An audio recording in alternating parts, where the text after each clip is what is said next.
Good evening, ladies and gentlemen, and welcome to the Vortex Racing Network's broadcast of Monday Night Mayhem. The Moonlight Racing League brings Season 5 to Dover Motor Speedway. It's race number 5 of our 13-race regular season, and the boys continue to do battle on their way towards our playoff run and championship race. I'm Mean Gene Money, too wide in the boot with my tag team partner, fresh back from his European vacation. No Clark Griswold's over there, though. How we doing tonight, Zach Panzarella? I am excited to be back, Mean Gene. I missed you guys, and you guys did a great job when I was out, but man, I miss being here.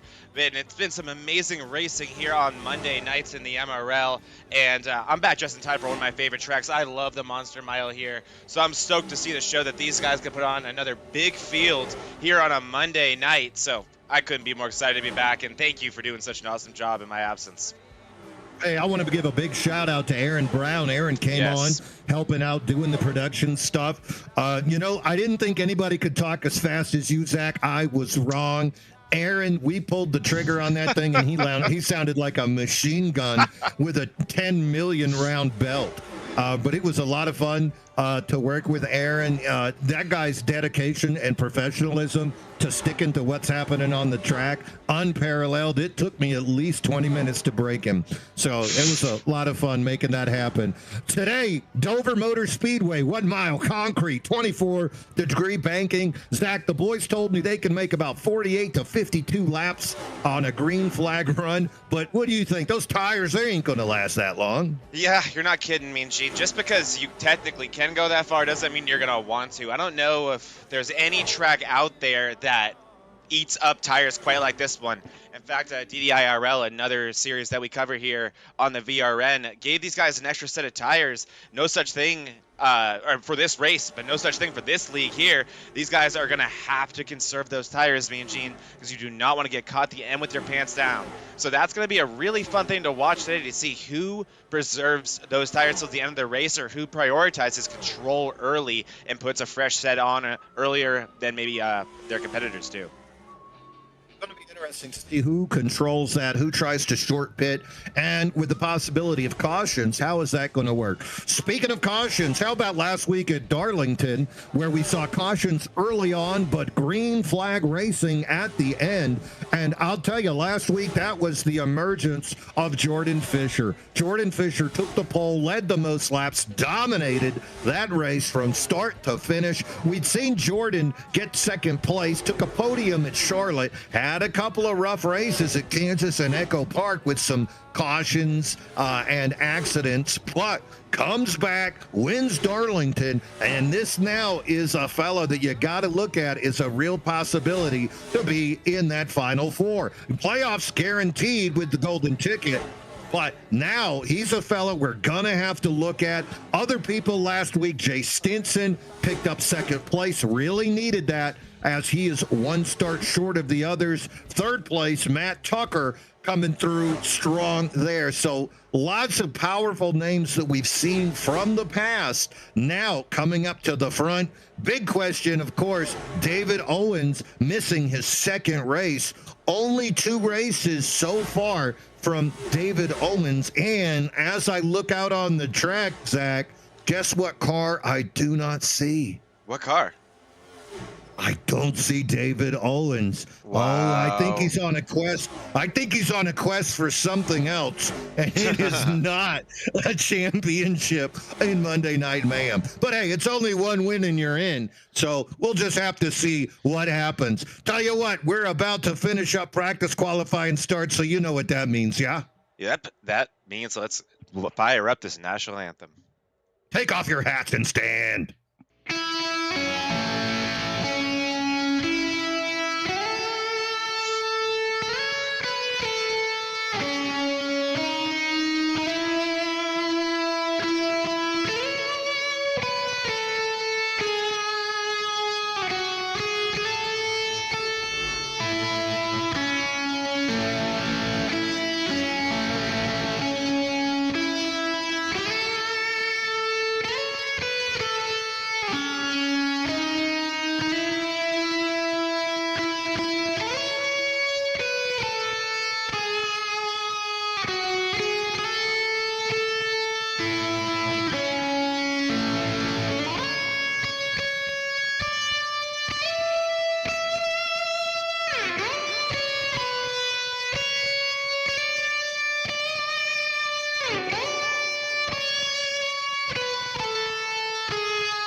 And now, race fans, for the most famous words in motorsports, the star of Universal Pictures movie, I now pronounce you Chuck and Larry, Kevin James. I just got 3 things to say. God bless our troops, God bless America, and gentlemen, start your engine!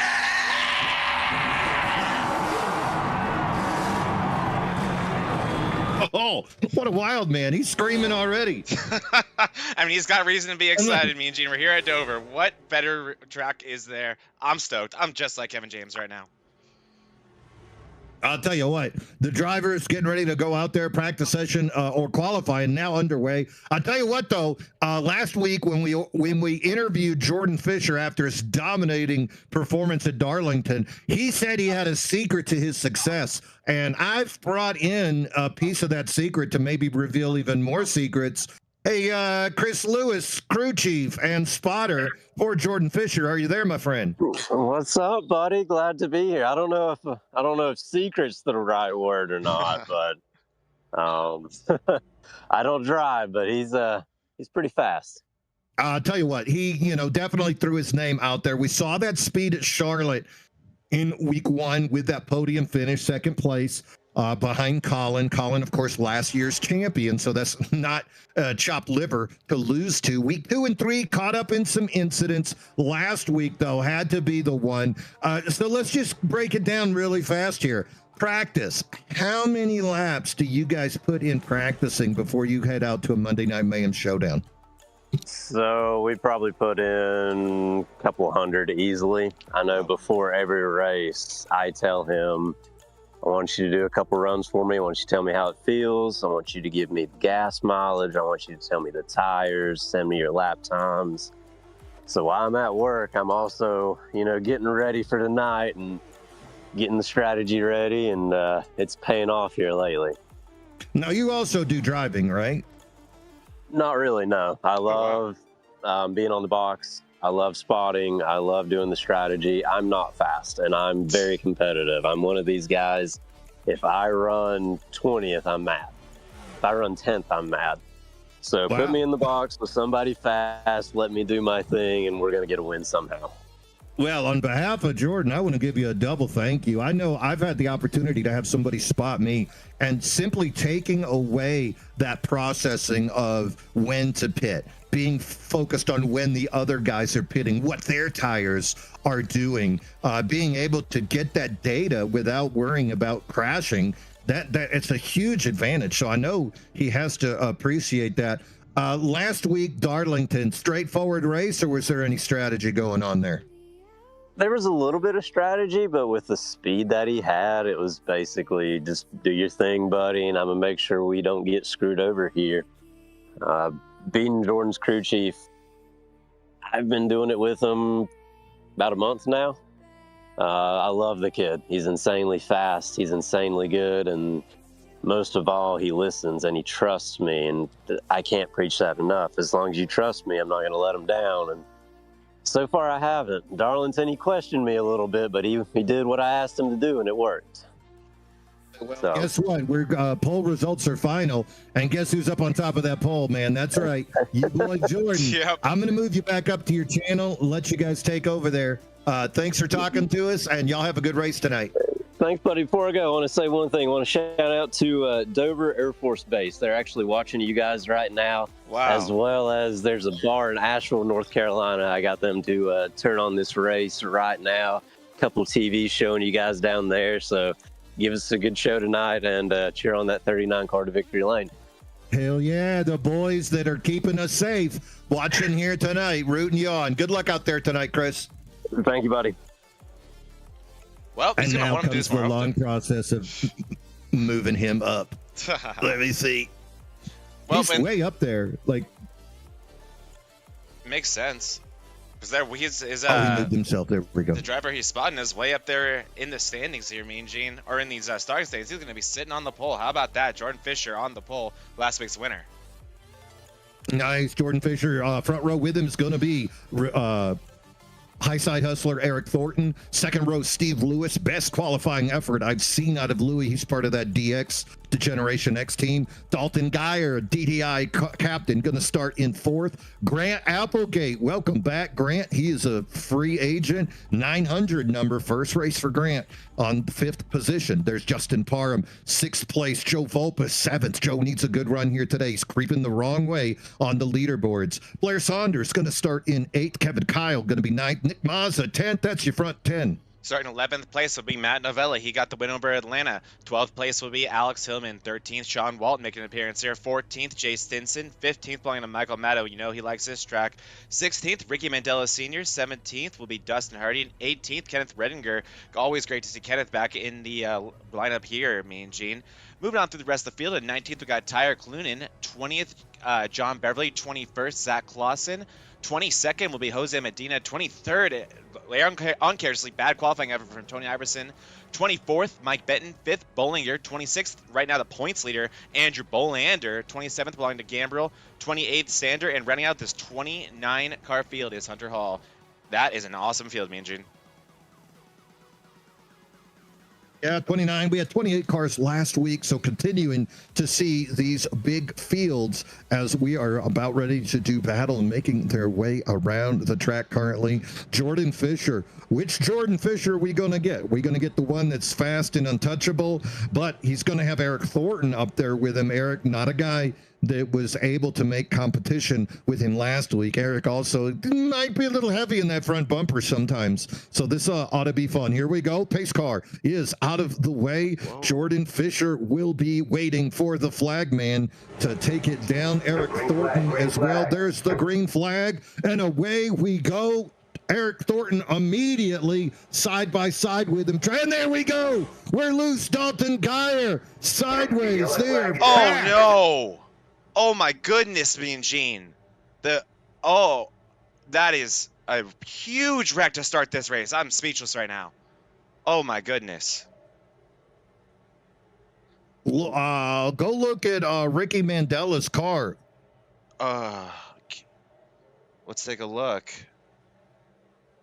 Ricky Mandela right here. Oh boy. Just I don't think so many cars involved. The amount of red I'm seeing. So Kevin Kyle, the first person I see in my data here, I'm not saying that's who it was. Let's see if we can get this.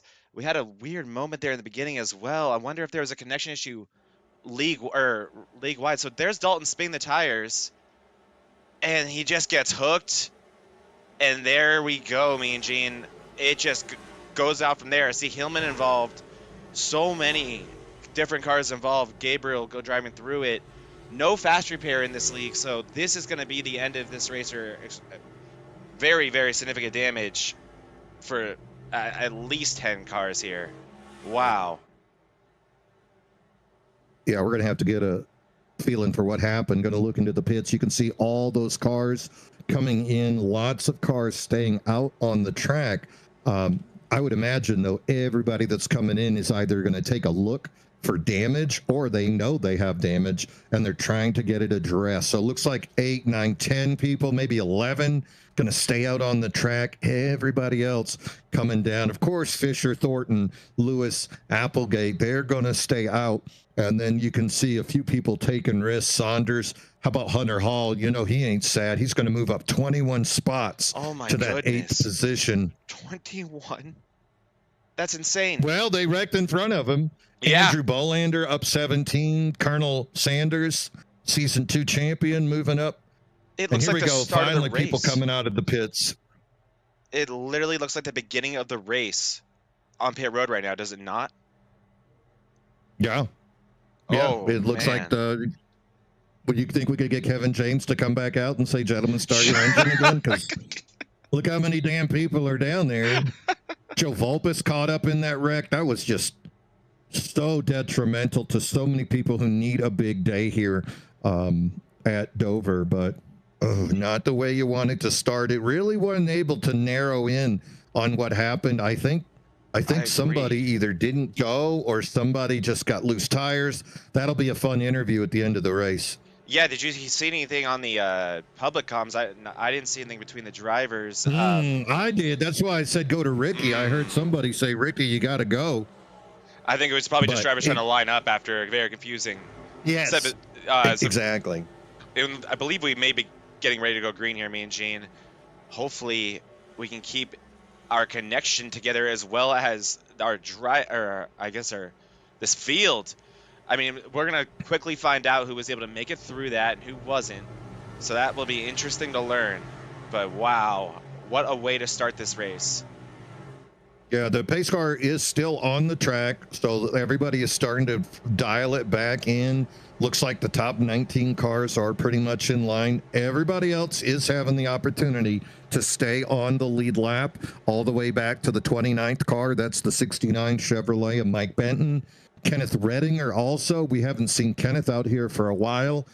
Good to see him back, but hell of a welcome back party right there with that caution. Here we go. We're going to try this again. Pace car is off. Now Jordan Fisher will be the control car, leading him into the restart zone, and away we go. Jordan Fisher with a great start. Eric Thornton on the outside trying to make chase. Now Fisher with a one-car lead. Behind him, Thornton, single file. Grant Applegate, Steve Lewis, Nick Mazza, Blair Saunders. Fisher going to lead him onto the back row. Top 5 cars, single file, and then double wide after that. Finally getting some green flag racing. Fisher bringing around 4. It's going to be Jordan Fisher leading lap number 5. It must be really hot out there right now, me and Gene. You can tell these guys are struggling to keep it straight, even on these restarts where the cars are going their slowest. You can see the tire spin. That almost happened again as we saw one of our drivers there get loose, but so far so good here. And now we get to find out who has damage from that first incident and who doesn't, who made it through clean, because it's gonna be, I think, some pretty daunting evidence we're about to find out here, me and G. But it's not keeping these guys from not racing hard. Here goes Alex Hillman to the inside. See the Ada Hillman right there. He's trying to close in on that group. Gambrel in the back of that group. Looks like Sean Walton is in the front. Look at Gambrel slamming it down low in that 48 Ally car, trying to make a move. You can see the rookie there. All of that now filing out single file now. Going to look below the 24. Those aren't teammates in real life. And he'll fall right back into line. Good racing here hard on lap number 8. Yeah, so far so good on this run, but you see some aggressiveness between drivers like Gambrel, Hillman. You also see guys like Bollinger, who didn't qualify, already working in the top 10 right there, making the pass on Mata, and that will be for 10th place. So Bollinger, clearly one of the guys who got through that early incident. Guys who I think weren't so lucky, Dalton Geyer and Kevin Kyle. Here is Geyer towards the back of the field. That is Clausen in front of him, Justin Parham in front of Clausen, and then Tony Iverson, who I believe may have been in that wreck as well, or kind of trying to keep it clean right now. He is looking on the inside there of Ricky Mandela. So Mandela, we heard, was in that wreck. We see some damage, but these guys are still out here putting down, you know, somewhat competitive laps. They're probably going to need a few more cautions, but so far so good for Jordan Fisher. We haven't gotten a chance to talk about this guy yet.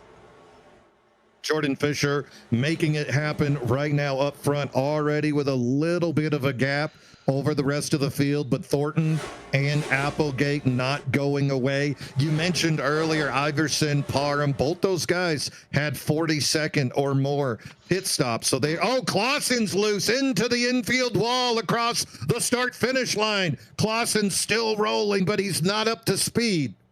There's Clausen on the inside. No yellow yet, Mean Gene. He is off the racing surface, so he should stay green as long as he's able to get this thing back around. It looks like that was a pretty sizable hit, and I think we're going to stay green, though, here, Mean Gene. So unfortunate for Zach Clausen, but I think fortunate for the rest of this field. Is I think we should get a look at this right here. Let's see if we can find out what happened to Clausen. Oh, 3 wide almost there. And I see Geyer again. And Clausen, little bit of help there. Looked like. Could have been a little contact. He was on the radio for a while afterward too, so I know in his head he's imagining that he was struck by lightning. Yep. It's always funny. I know for me, I've gotten on that radio a couple of times when I'm the driver and been like, "USOB, why are you doing that to me? I'm gonna get you." And then I look at the replay later, and they're half a car length away from me. So it does. It happens to the worst of us also, and that would be me when I'm on that track. All right, so Jordan Fisher up front now, pushing that lead to 1.08 seconds. Looks like we might be getting a taste of that same Jordan Fisher that we saw last week. Eric Thornton still making good time. 3/100ths of a second time difference. I think Thornton's finally at that point where dirty air is not going to affect him, but now he has to close the gap, and then closing gap only half the battle. Getting by him, that might be even more than half the battle, especially with a guy as fast as Jordan Fisher. Also, Grant Applegate running third. First race for that 914 Chevrolet. So real fun to see a new guy up there running fast. How about this? 2 of the top 3, they weren't in the league last year. How about that for league growth? I know, pretty awesome. And then what I'd love to see also in 4th place currently is a veteran of this league, Steve Lewis, putting down some awesome lap times here at Dover. Really got through that mess there in the beginning and now is doing a great job protecting his 4th place position. Steve Lewis really, really sharp on these smaller tracks. He was so good in the ARCA League on Fridays here, and not surprised to see him quick here in Dover. And then Blair Saunders, another newer guy, I believe, to this league. He's rounding out our top 5. Nick Mazza over in 6th, Dustin Hardy in 7th. Bollinger in 8th, like we talked about. And our points leader, Bolander, is currently down in 16th, mired behind this massive battle we have going on here. Look at this snake led by Michael Mata. That is one long snake, Mean Gene. The cars right there still trying to figure it out.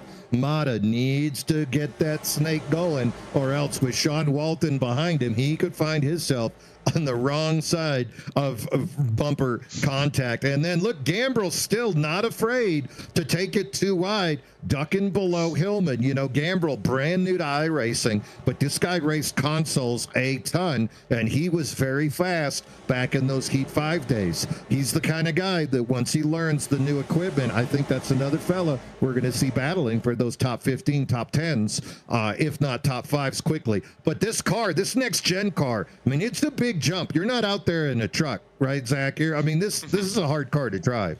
Yeah, and that extra gear really plays a big role in tracks like this, whether you want to downshift, to use or to use that downshift to help turn the car through these corners if you want to keep it in 5th gear, and just how well this car can use the outside lane here at Dover to make passes. You're seeing Alex Hillman do that on Clunin right now. Usually it's the bottom lane that's the dominant one here at Dover, but this next gen car does get so tight that you can kind of do what Hillman did there and put the squeeze on the inside car and use that outside momentum to make a pass. Hillman driving angry, but it's working out for him as he is working his way through this field. He was caught up in that early incident, but clearly doesn't have significant enough damage to keep him from passing cars, as Sean Walton will be next on his list for 12th place.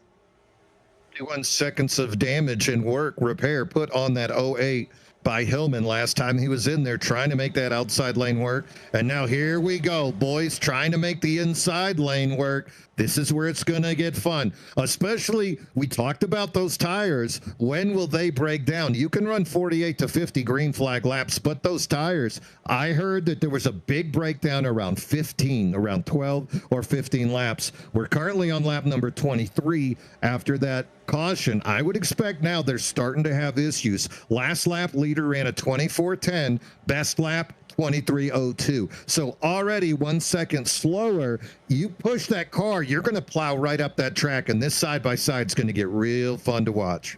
I agree, man, Gene. It's going to be really, really interesting to see who protected their stuff and who did not.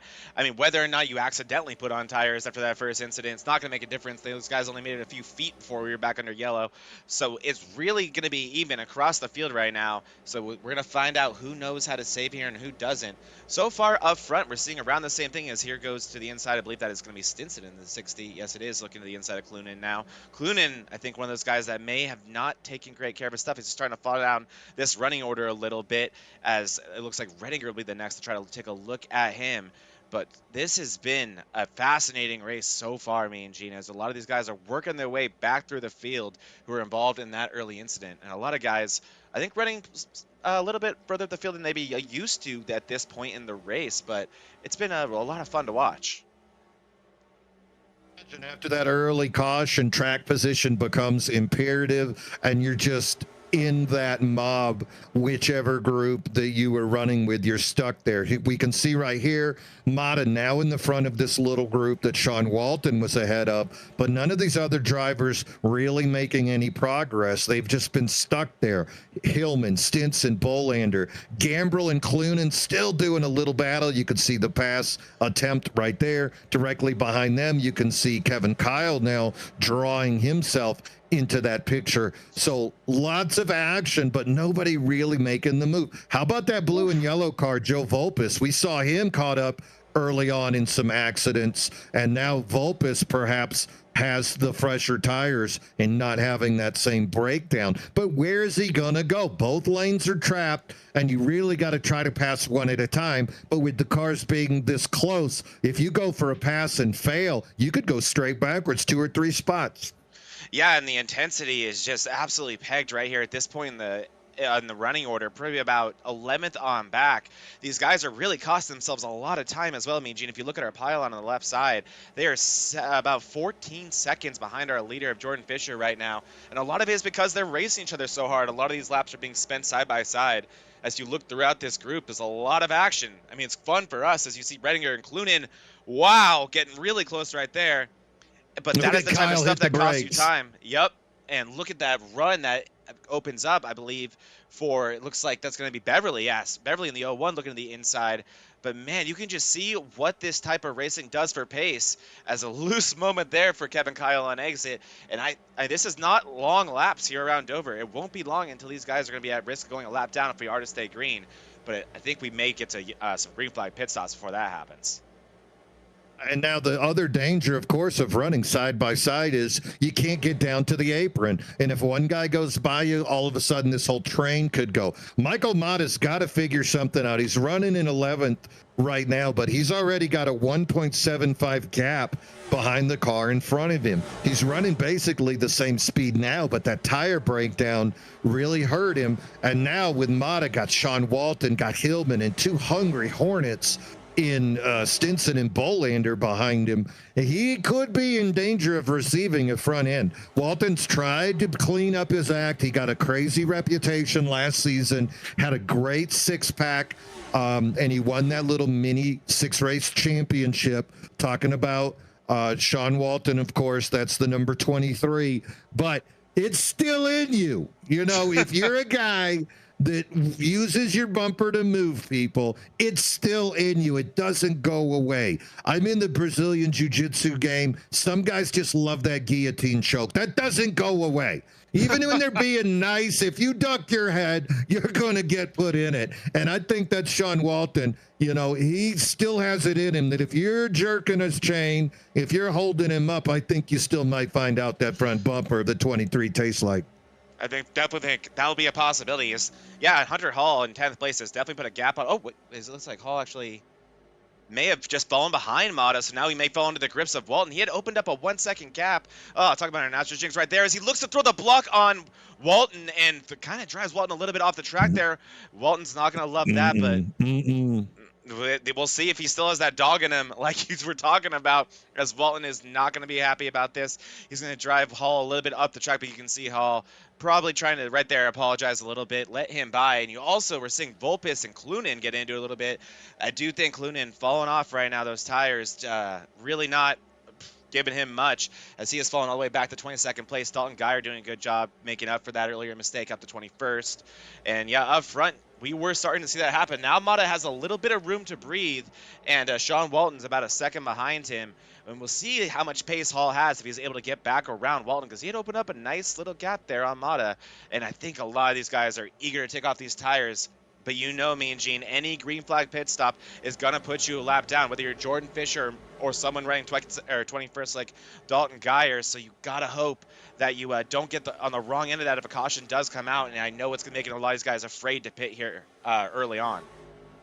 Lap 37 about to be completed, and that is 10 or so short of how far they could go all the way on a full tank of fuel. And that's when we'll start wondering. I mean, the breakdown last lap, for that leader, 24.14. Best again, 23.02. So he's really only dropped off another 8/100ths of a second over the last 10 laps. So the biggest breakdown appeared to be 15 laps into the green flag run. And then after that, it seems like the tires have pretty much stabilized, at least for the smoother drivers. All right, I'm hearing it on the radio. It looks like the 12 of Tyler Clunan is talking about coming down. You might remember Tyler. He ran that 911 early in the season. And so here he is now, first car into the pits here after this extended green flag run on lap number 40. Yeah, not shocked to see Clunan be the one, the first to bite and want to get those tires off. We were talking about how much he was struggling on those old tires, and now Jordan Fisher is doing what we speculated may happen. He's putting cars a lap down the hard way. That was Jack Sanders, former MRL Monday Night champion. He just put a lap down. Next up, I believe, would be Mandela, who was, would be Mandela Sr., who was involved in that wreck. You see Mandela now trying to get around Parham. That is one of the best ways to not be the next one to go a lap down. But look at Fisher already dealing with this. Luckily, he has a 2.7-second lead buffer, so he can deal with or negotiate his way around this lap traffic. And we'll see how many other people like Clunan want these tires off their car. Well, I would think everybody does at this stage. You can see, I mean, even closing in, that's the 13 of Iverson, just a few seconds ahead of Jordan Fisher. So fellas caught in that early caution, and that's exactly who he's eating up right down. Mandela took 40 seconds to repair his car. Ahead of him, Medina, 30 seconds. There goes Mandela. Now he's going to go a lap down officially. Next in the target of Jordan Fisher, gonna be Jose Medina. I mean, Medina's got that number 54, first to Engage Motorsports car in 7th in points. So you can see how bad that damage cost him. Now he's going to go from 7th in points to being put a lap down on the first green flag run. Right, a lot of seasons are being put upside down early here in this race, and it happened pretty much right at the drop of the green flag with that incident. So this has been a fascinating one. Alex Tillman also, we saw him making so much forward progress there. He was knocking on the door of the top 10, seems to have stalled out down to 15th place now. So we are really seeing the effect of tires on these drivers right here. Sean Walton is having quite the opposite run here. He has made his way past Mata, and he is up in the top 10 now. Sean Walton up a total of 3 spots from his starting position, but up a lot during this run. He is doing a great job out here, is Walton. And here goes Fisher, continuing to work his way around lap traffic with Thornton 2.8 seconds behind. Talked about Hunter Hall falling back. Hunter actually had the most tire breakdown, suffering the slowest lap time of the cars that are still on that tire strategy. Meanwhile, it looks like Medina is going to sneak his way past John Beverly, putting John Beverly to be the next car in front of Fisher. So as you said, best way to not get lapped is put another car between you and the leader. 39 now messing with John Beverly. Beverly still trying to make it work, but he too came in for 50 seconds of damage back on that caution on lap 1. And talk about taking care of your stuff. There goes a pass for 3rd place for Colin Bollinger. He has worked all the way from, I think, above 26 is where he started this race. And now he is up in the podium positions in 3rd place. So what a run. That 53 clearly extremely fast. And similar thing for Nick Mazes. He's trying to work his way around Lewis. Matt Novella is also taking great care of his stuff here at Dover. That is no surprise for me personally. I've seen Matt Novella do some incredible things at this racetrack in a truck. Like we've said, this is not a truck, but I know Matt Novella knows his way around Dover, especially in the nitty-gritty of these long runs. So the cream really starting to run rise to the top on these long runs right now, Mean Gene. I wonder how much longer these guys want to push it until they want to put a fresh set of 4 tires on it. Talk about Matt Novella. That guy's just been on fire the last couple of weeks. We saw him win a couple of weeks ago on a Tuesday in a truck. We've seen him put podium finishes down on Monday nights. We've seen him be competitive on Thursday nights as well. So that 56 of Novella, he's just at an all-time high for confidence right now. Also, being a Giants fan, it's still early in the season, so reality hasn't quite set in. So he's really living in the land of unbridled optimism. But out here on the track, it's not counting on the abilities of somebody else. He's got his future in his own hand, and he's done nothing but win and get top fives and podiums. And that's what he's showing again here today, making his way around Steve Lewis. Louis still with a great run here today. But you know, Louis ready to come in and get those tires. Yeah, I think he's going to be one of the next ones we see. That's pure speculation from me. But I think Louis is going to want to protect that running position and get those 4 fresh tires on it and do the short run strategy. And I think we'll see that fairly soon. But like we said, it does cost you a few laps if you do that. If you look towards the end of our pile Here on. comes Yeah. Thornton. Oh, yep, Thornton to the inside. And this will be for Looks like Novella. Oh, yep. Let's see, Novella as well. Oh, it's party time in the pits. Here we go. Let's do this thing. You're right. We got one more in there that we're missing in between Thornton and Novella. Yep, Parham, you're right. Correct. I was just testing you there. I'm just reading STK, y'all. Oh, here comes Jordan Fisher. Here comes Fisher. He is not going to be short pitted. No, he is not. And now Jordan Fisher just has to pray that we do not get that caution, because he does not want to go a lap down and have this race out of his control. That car has been lights out 2 weeks in a row now, so we'll see what he's able to do. Bollinger is going to inherit the lead of this race. He's going to lead some laps here, collect even more bonus points. He is definitely a championship contender, no doubt about it, and our defending champion, so obviously looking to defend that hardware and done a great job so far. Nick Mazza did a great job in the long run, so I think he's going to try to stretch us out a little bit more, but it's getting busy down there, Mean Gene. Sean Walton's in, Dustin Hardy is in, Kevin Kyle is bringing it down. You see Sean Walton come down, you know that means Colin Bollinger is going to be following very soon. And sure enough, there he goes. He's going to bring that Busch Light 53 Toyota down in there. And they're not teammates officially, but look at that. He's running the lime-flavored Busch Light, and Sean Walton running the apple Busch Light. Ugh.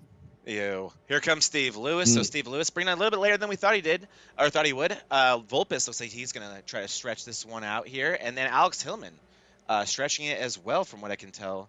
Looking at my data here. But Nick Mazza, he led a lap there. He's now going to bring it down this time around. Michael Mata, one guy that we know likes to mix it up, hates doing the same strategy as everybody else, so not a big surprise to see Mata wanting to run this one long. Looks like Mata's going to collect some bonus points here for leading this lap, and that is going to bring Stinson over to second place. So still in about the middle part of this cycle here. Fingers are still crossed if you are Jordan Fisher that these guys can keep it green on these cold tires. Hunter Hall and you got to wonder, some of these drivers not going to have a chance. You know, this is that rotation where you have to decide, do I take a chance here just to lead a lap? Here comes Mata. You're just taking a chance so that you can lead a lap. Andrew Bolander did not come in on pit 2 like everybody else. So even though Bolander is being shown in second at the moment, can he outlast Jay Stinson for one extra rotation around the track to pick up that bonus point? Right now, though, we're going to see Jay Stinson doing one more lap, going to go ahead and get his points. But look how quickly the 24 zips around on those fresher tires. Oh, Stinson spins on pit entry. Vulpes able to get around him, almost into Hillman, barely misses Alex Hillman. Should be okay for Stinson in terms of damage. It wasn't too big of a hit. You can see that top left damage to the fender, but Jay Stinson going to lose significant time with that mistake. Everybody losing significant time to Jordan Fisher. Jordan Fisher last lap 23.27. Meanwhile, Eric Gambrell last lap 24.92. Gambrell right now being shown in second place. So a 1.4 second differential. You got to bring it in. I mean, you want to take the chance. You want to get that one bonus point, but not if it comes back to put you 1 or even 2 laps down now at this point, considering a caution could really put a lot of fellas out. We're at 2 at this point, me and Gene, with the speed differential of staying out, and then, with still having to pit and obviously take 4. And it's going to be Jack Sanders, who's the next to lead a lap and now bring it down. And also just how difficult you're seeing it is to get it back down into pit road with such old tires. But Jack Sanders, I think, does complete the cycle.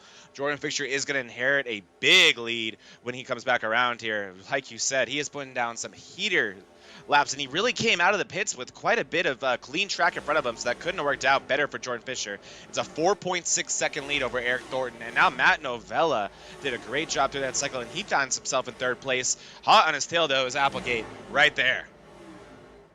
Yeah, other guys you got to keep an eye on, got to be Colin Bollinger back in fifth, but Colin has 2 lap fresher tires than everybody else out there. Nick Mazza as well in 6th, pitted on lap 55. The most recent pitter, Andrew Bolander, came in on 58, but he's all the way back in 16th, 29 seconds behind the leader, and that is going to be a big thing to make up. Ooh, little contact out there. But the way this is looking, it looks like Fisher has already lapped to 11th place. That's what I was about to point out, Mean Gene. And that's what you're seeing all the way back here with Bollinger.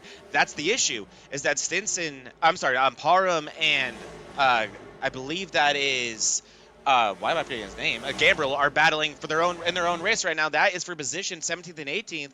So they're battling just as hard as Bollinger and Novello were, and that's what created those issues that ended up in a pretty big hit to the outside wall for Bollinger, and I don't think any love lost there between him and the lap cars. So that's going to be a problem, I think, until we get a caution flag that kind of settles this all up, and even then that could add to the problem a little bit, Mean Gene. So we'll have to see, but Jordan Fisher putting a beat down on the field right now, and because of that, he's keeping things simple for himself with only 12 cars in the lead lap. 11 cars. You can see Redinger and Mata doing battle just directly ahead of him. Yep. And so those fellas have got to be cautious as they're less than 0.3 of a second ahead. And if you look at that last lap, 23.72, they're very close to being the same. But once Fisher reels them in, it is going to be curtains for sure. And then ahead of Mata, you can see Clausen. He is 20 laps down, milking that number 43 STP. Like a cow. And then it looks like Bollinger has gotten around Novello, so Bollinger back in that podium position. That wall hit not affecting him too much as he continues to make his way through this field. But yeah, this is a crazy one. Jordan Fisher with just lights out fast right now. I mean, not to mention how close he is to Mata and Redinger up there, because that is going to be soon that he is up there looking to lap up into the top 10. But from there, it's not far at all up to Lewis, Sanders, Mazza. I mean, if we stay green, him lapping up to the top 5 is not out of the question in the slightest.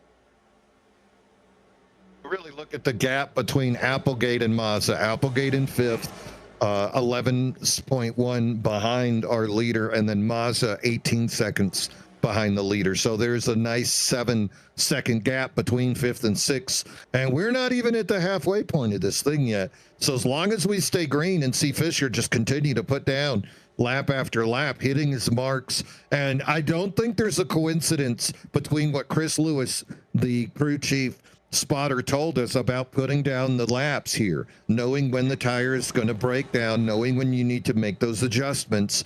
And then it does take a little bit of luck, but you know what? The more you practice, the luckier you get. Yeah, when you're out here, learning all those things, especially how long you can go on fuel, what the tires feel like towards the end of a run, really what you're looking for, that luck that you want, Mean Gene, is just for the race to be straight up, for it to be legitimate, for not to have too many cautions that hurt the integrity of the race. And so far, that's really been the way it's been. We had that lap 1 wreck, and we've been green for the next 69 laps. So Jordan Fisher, really, this is the type of race that he practiced for. This is why you put in so much time, and I could not agree more. There's a very definite correlation between the amount of practice laps he put in, the amount of preparation he put into this race, and the dominant performance we're seeing right now. I think it really comes down to those tiny details also, like the pits. We saw a couple of cars have trouble coming in. We saw Stinson get loose. Caution's out. A caution. You know who's going to be happy is Joe Volpes. Volpes was Matt right Novella. up the backside. Yep, it is going to be Volpes, because, yeah, he was right there. Matt Novella has gone around Mean Gene. Let's take a look at what happened here for our second caution of the race. He was battling, it looks like, with Applegate. with Applegate, and here we go. Oh, man. We'll see if this is a situation of Applegate getting a little bit too deep or Novella getting loose on exit. Could be anyone's guess. You see Applegate right there coming up a little bit. Oh, but it looks like he's able to wrap it back down. So far, it's hard to tell what's going to cause this wreck, and it looked like this was a bigger one for that 56 of Novella. We'll hit real time here again. Oh! Well, that was a little more simple than we were predicting. Yeah, maybe. Let's give him a chance, right? And then the sadness is keep it on Novella and watch what happens after the fact. He's just doing donuts. That's why it looks so big. Okay. Let's see here. Up the track comes Applegate. I mean, as you do at Dover. And a massive amount of netcode. An insanely big amount of netcode. So good call there, Mean Gene. And we'll see if Novella, how big of a hit he's going to have with the inside wall. Oh, a pretty sizable one. That's why he's doing donuts. And let it play. Let it play. Watch what happens. Oh. And this is what we see. Yep, and let it play. They're going to go all the way around. You're going to actually see the 57 of Applegate come around again. Oh, that's got to hurt. Look at that. He's just watching him. No, and then he's like, okay, now I'm straightened it out. I'm going to try to get it back out here. Oh, that thing just, the banking of Dover, those are the leaders. Oh! Scary moment there. Right back down. Oh! And there it goes and again. Into the, into Applegate. What are the odds of that? Oh, I don't know. I'd say about 90%. Well, I mean, I'm no math magician. I mean, it doesn't want to drive straight, Mean Gene. But no, and I can hear on the radio I right doubt now. Applegate wants to hear it. Applegate. Well, Applegate's still apologizing on the radio. It was a net code, but he still hates that it happened because he did come up the track a little bit. You don't expect that thing to happen, but kudos to Applegate for telling the 56 of Novella. I didn't mean that. It looked like net code, but I still hate it happened. And this is after Novella spun again a couple of times and then kissed the front end of Applegate. But Applegate overlooking that, thinking, that's still a continuation of what had happened. Again, no fast repairs here today, so we're going to have to see. I'm looking at Applegate coming into the pit now to get a little bit of repair done on that car. Looks like he's going to take right sides.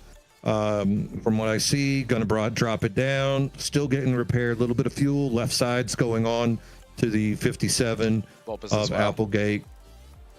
Yep, there's Joe coming in one more time. Joe got caught up early in that caution on the initial start on lap 1. So trying to make that work. Up front, looks like 12 cars now on the lead lap. Applegate managed to stay on the lead lap. Joe Vulpes was your lucky dog from that caution that we just had. Looks like everybody came in except for the top 2 cars. Looks like Mazda and Mata. Oh, that's some fun names.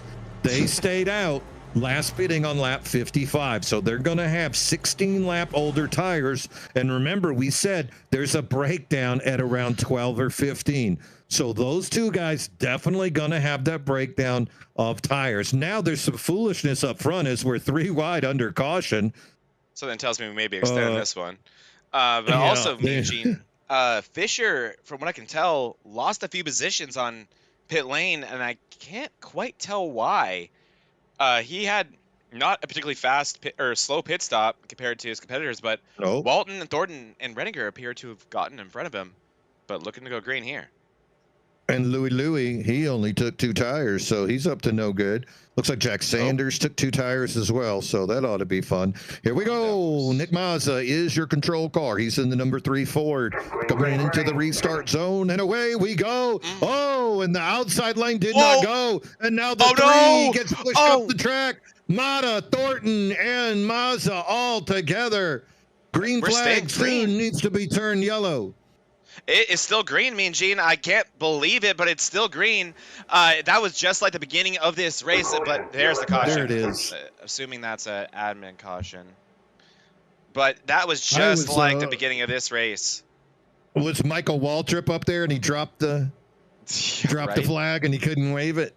Oh, man. Let's take a look at this again. And really, what I noticed at first was Mata not going, spinning the tire. So keep your eye on the outside. Yeah. And then the 3 is your control car. And he's going to spin the tires too, though, Mean Gene. Watch how out of control the 3 is. Both those guys on old tires. Very old. And actually not very old, but I can't do this. So watch Mazda as well. He is just as loose as Mata is, but it's ultimately Mata who comes down and ends up collecting Thornton, and Mazda was up there because he spun the tires too. So the 2 cars that chose to stay out really paid the price for that. And so did, unfortunately, Eric Thornton, as Thornton caught up in that as well. He's that #1 high side hustler car. We're going to have to see. Looks like Mata's going to bring it down. I think that's Parham with him. Jack Sanders. A lot of damage still in Eric Novella. Thornton. Mazda has a good amount of damage in that 3 car after such a good day. And I think that qualifies as our first... that was a solid one. And that's why Eric Thornton is so full and has to come down and fix some damage here, which is really a shame. He was having such a good day. Yeah, he was the second fastest car out there, trying to keep. Looks like he is already back out there. So maybe not too bad for Thornton, which would be surprising, but good for him. I'm glad to see Novella getting a chance to get a little more repair on that car as well. That's that 56 of Matt Novella. So with that, looks like we're gonna get another lucky dog recipient. Looks like Mata is able to get back on the lead lap. That can't be possible because there's no way Mata wasn't involved in that wreck. And that would disqualify you from the lucky dog. I think it's going to be Kevin Kyle who may get his lap back here. We'll have to see, though. No, I think maybe it was Novella. Oh, yeah, maybe it was Novella. Because he was the lap down. And then he used that opportunity but to now, pit, here so they come. Yeah, you better hurry. Come on. He does have that win, so, you They're know, maybe coming. being a little bit greedier here. Looks like he may have accidentally put tires on it. There he goes. And there goes Parham as well. Just barely saved by the bell. And so now Kenneth Redinger is going to take the lead. Fisher will be on the outside. Saunders in third. And Sean Walton, who we've seen so strong, especially in the long run, there in fourth now. And is that Parham in the wall? No. Yep. Looks like I hit that into your infield wall. We saw that in practice, too, though. Cars coming out and goosing it. Mm-hmm. And I'm assuming it's probably still some damage on it. Ugh, with more damage than he probably had before. That's frustrating. Yep. Looks like John Beverly doesn't care what lap they're on and where the cars are. He's still down there getting a little bit more repair on the car. Looks Mike Benton as well, still getting that repair done. I mean, man, it's not fun to drive around Dover with any type of damage, so I would prioritize damage fixing over the lead lap. I mean, it looks like we could start to get more cautions. We know how much cautions can breed cautions here at Dover. Let's hope we get a clean start here. Here we go. Pace car is off. Kenneth Redinger, he's the 22 on the inside. He is your control car. Outside of him, Jordan Fisher, strong all day. Let's see if Redinger can get something done against the 39. Away we go. 22 with a good start, but look at the outside. Fisher getting a strong push from Sean Walton. Fisher using the outside lane. Momentum is his friend. Gonna take the lead going down the back stretch. Gonna bring Walton with him. Walton side by side with Redinger. Blair Saunders in that green 98 trying to figure out where he's going to go. And speaking of green, here comes the 53 Busch Light Toyota of Colin Bollinger. He's looking on the outside. Oh, wow. Bollinger making a great move right there. It looks like the 98 of Saunders in a little bit of trouble here, trying to regain the momentum. Steve Lewis takes advantage of it with his 2 tires. And 3 wide on the exit as all the 98 gets kind of squeezed out into the wall there. It looked like Vulpes had some trouble going during that restart as well, Mean Gene. Vulpes, remember that car is damaged, still getting as much repair as he can when he goes into the pits. 13 cars on the lead lap, lap number 81. We are racing to a stage to reward the top 5 drivers. There will be no caution at the end of lap 100, but top 5 drivers will be awarded points that will help them in the progression towards the regular season championship. And now Jordan Fisher back in the lead, already trying to push that lead out to 0.8 seconds. This time it's Sean Walton's turn to chase him down. Behind Walton, he's got his teammate, the 53 of Colin Bollinger. Then Kenneth Redinger, Eric Thornton still keeping it rolling after that last wreck he was caught up in. But Thornton in 5th definitely has a little damage on that #1 Chevrolet. What a job by Thornton, as he has done I mean, he's been through everything. I mean, we saw him in that previous wreck. Thought he had a ton of damage, but has quickly recovered nearly in the top, or actually rounding out the top 5 right now. So great job from him. Same goes for Applegate. We saw Applegate with some front end damage involved in the wreck. He has recovered from that. So such good stuff here from our front runners, and behind there, Michael Mata just in a world of pain against Vulpes. These two just not have the restart they wanted, and they're paying for it right here, as is Blair Saunders. And man, Jordan Fisher, I'm sure what the field did not want to see is him to get that lead quick and check out the way he did, as Bollinger gonna look to the inside of his teammate, and that might be the easiest pass to Shaw Walton we've ever seen. The gap between Joe Vulpes in 10th and then all the lap cars 4 seconds back to Gambrel and Mazza and Novella. So lots of lap cars in between those fellas. So top 10 kind of in their own little world right now. That being said, still 4 seconds between the leader Fisher and the 10th place car of Vulpes. And then there's a lot of lap traffic in there. But when you look at the lap traffic, those are guys that win. Kevin Kyle won last year at the iRacing Super Speedway. Andrew Bolander, he's already in the playoffs with his win at Kansas. Medina is his top 7 driver. So these guys, even though they're a lap down, it's because of the cautions, because of the wrecks. And now with these cautions that we've had today, they've repaired those cars. So lap down or not, they're running the same lap speeds as everybody except for one guy. That one guy, your leader, Jordan Fisher, continuing to lay down burners. Yeah, Jordan Fisher just putting on a show just like last week. This guy, man, he really knows how to control a race. You can see how much hard work he's put in for this specific one. But this is the first time we've seen Bollinger in second place with some relatively clean air in front of him. So let's see what he can do. It's 1.2 right now on lap 88. We'll check up on that when we get to our stage end and what that delta is. And you're right, this lapped all the way up to 13th place right now. And you see the battle for the lucky dog between Bolander and Kevin Kyle and how important that is. There goes Bolander making the move on Kevin Kyle. He would be the lucky dog if the caution was to come out now. And that is so big. Bolander currently our points leader here in the MRL Monday Night Mayhem. So you know he wants to keep that as two of his competitors are Bollinger and Fisher for that championship, and they are having great days. Speaking of championship contenders, though, me and Gene, one thing to touch on is Tony Iverson fans, I'm sure, have already realized he has parked it for the night. Tony Iverson, several laps down, going to finish this race in 28th place. So that will be big for our championship standings.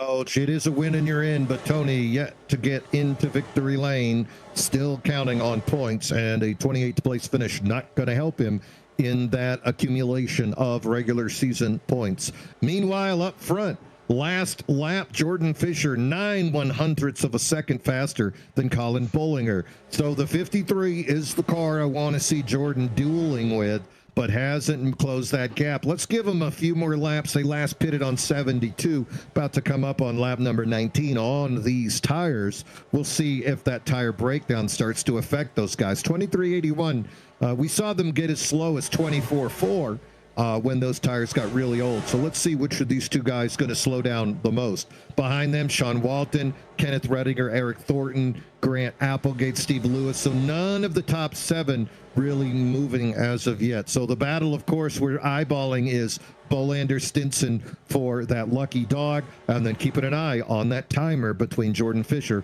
and Colin Bollinger.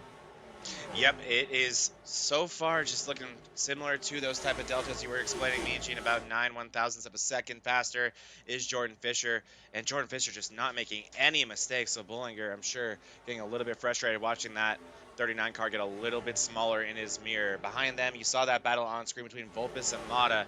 Those guys are really going at it, and they've kind of allowed Blair Saunders to drive away. Saunders doing a great job recovering from those early mishaps in that restart. Now working on Steve Lewis, who's currently running in 7th place. Lewis has done a fantastic job on those 2 tires. I'm sure we'll see him in the earlier part of the cycle, and I'm thinking all these cars right now are going to put a set of 4 tires on their car as soon as they get in the window to make it to the end of the race.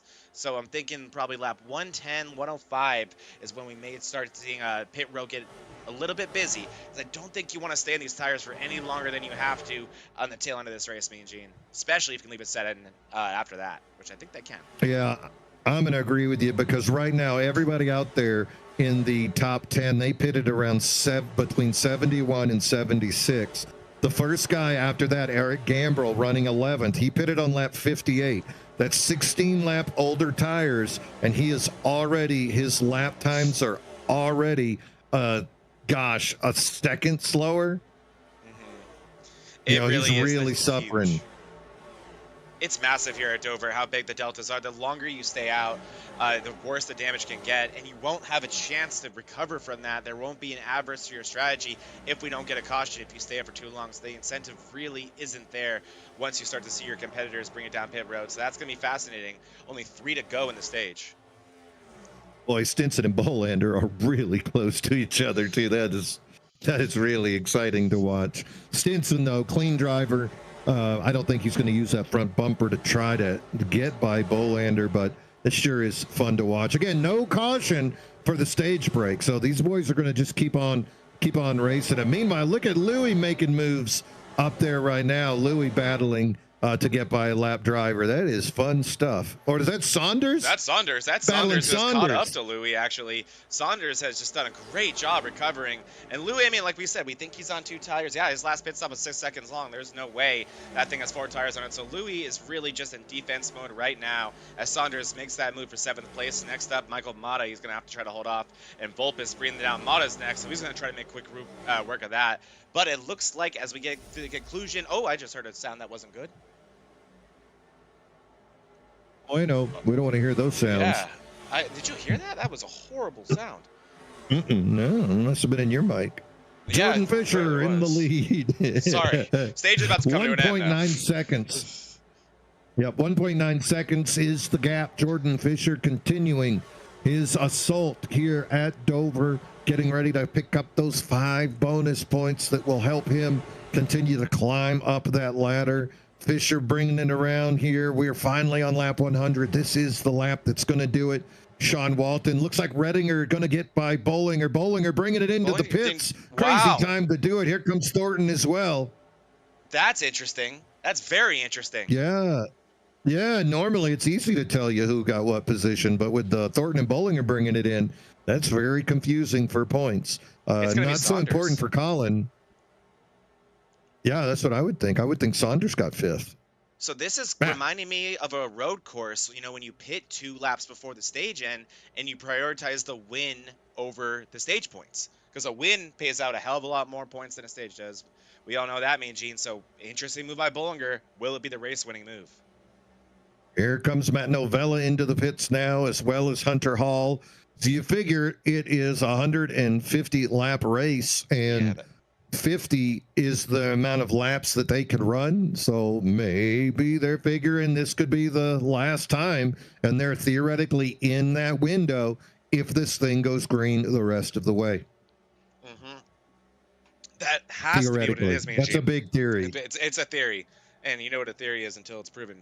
So, and that's Bollinger right in front of Fisher, which is what Bollinger wants. That's good for him. And you know that terrible noise that only I heard, Mean Gene? It's because it cost only me money. It didn't cost you a penny. That was the engine of Hunter Hall expiring. That's why he's still in the pits. Yeah. Poor Hunter Hall. That's such a shame. I'm so sad for Hunter Hall. There he is still in the pits. Hunter Hall, that was why only I could hear that, I believe. It was your wallet screaming at you. Exactly. No. Your wallet said no. Yeah, so we've got a few guys in there. Yeah. I was just watching Eric Thornton. He was making his way around, I believe it was Applegate. And, man, you were seeing just, there it is, how big that speed difference is right now and what those fresh tires are doing for guys like Thornton and Bollinger. Yeah, 23.22 by Bollinger, 23.44 by Eric Thornton. Meanwhile, leader 23.97. So still only 0.7 of a second faster than the leader. But once you get into the other guys not named Jordan Fisher, that advantage is much greater. So still racing for those top 5s are those 2 guys of Redinger and Colin Bollinger. Jordan Fisher, on the other hand, this guy just seems to make his way through traffic, seems to get the good start. And most importantly here today, avoided the cautions and the foolishness. Nothing takes you out of a race faster than the foolishness of a caution. So Fisher last pitted on 72. So if you add 50, that's 122. We're only at 107. They're in the window. I guess if I'm him, though, he has that advantage of Chris Lewis looking at the data, letting him know when his speed is slow enough that he needs to really start thinking about it. He's only losing half a second to Bollinger at this point. So I'm sure Chris Lewis has done some math to figure out when he's going to bring him in. Yeah, I mean, I can tell you this right now. I mean, Gene, I'm no expert spotter by any means. I enjoy racing too much and being in the booth here with you. But Jordan Fisher is not going to be in the lead when this cycle's out. Just already at this point, it would be Bollinger in front of him. And now it'd be a matter of Bollinger having far older tires than Fisher would, and if Fisher can complete the pass in enough time.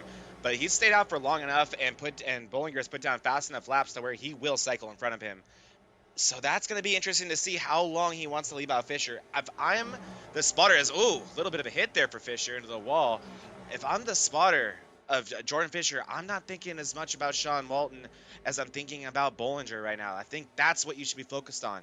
Not really that 23. Not to say that Sean Walton can't get it done or someone like Renier can't, but don't spend too much time out here and not give yourself enough time to get that lead back on the inverse of that strategy. I agree. They're running the same strat as Jordan, and we've already seen what happens when you run the same strat. He gets out, he gaps you with a 5-second lead. So you got to be eyeballing, as you said, Thornton and Bollinger. They're the two guys that took the chance, that came in to get the tires and maybe short pit this thing, catch up. If there's a caution late, who knows? They're going to get the restart ahead of them. Meanwhile, another interesting car, Thornton actually has fallen off. He's 4 seconds behind Colin, but Jack Sanders has managed to make his way into that little game as well. Jack, of course, he pitted back on 75, so he's not on that strategy, but Thornton has fallen behind Colin, making great time. And then you can see Novella also pitted on 101, but he is a full 12 seconds behind Thornton, full 18 seconds behind Bollinger. It is time. If you're Jordan Fisher, I mean, Gene, you got to bring it down. I can't believe he hasn't yet. I mean, I'm not questioning the wisdom of Chris Lewis, but I feel like you got to bring it down. This is a 12-second lead to Mata. I know how tempting it is to trap all these guys a lap down. Pray for that caution as we rejoin, but this is so much time Jordan Fisher's losing. I think it's time to bring that 39 down and get those 4 fresh tires. As I can tell, I think a few of these guys are even gambling on 2, so there's going to be a lot of different strategies you have to fight against when this thing cycles through. I know how tempting it is, but oh boy, I'm nervous. I'm nervous for Jordan Fisher right now.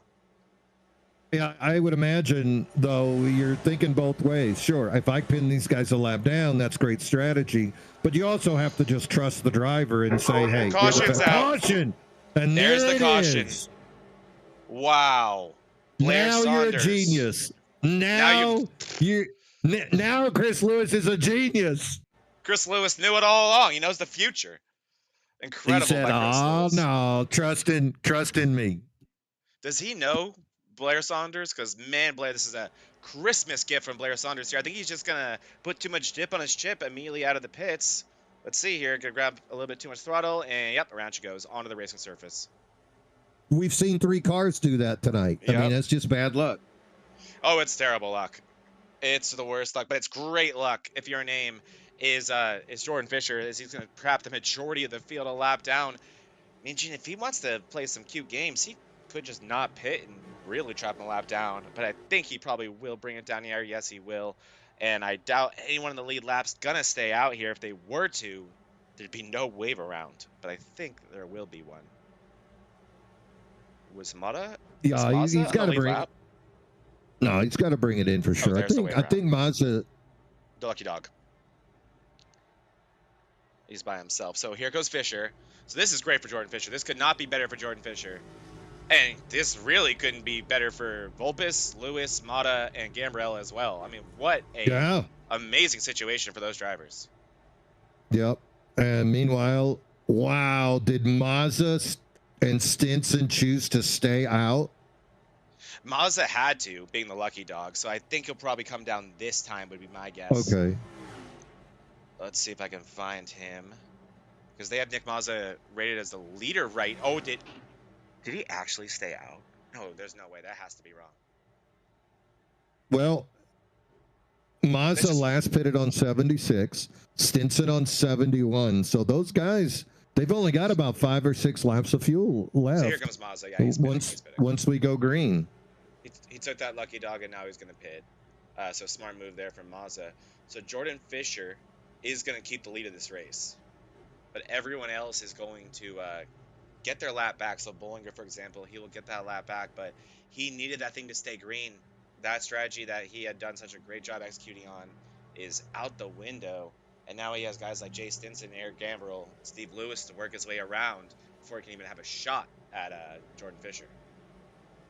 150 laps here today. It's 118, so still 33 laps remaining. You got to be a little bit sad if you're Colin Bollinger right now. You pitted on lap 100.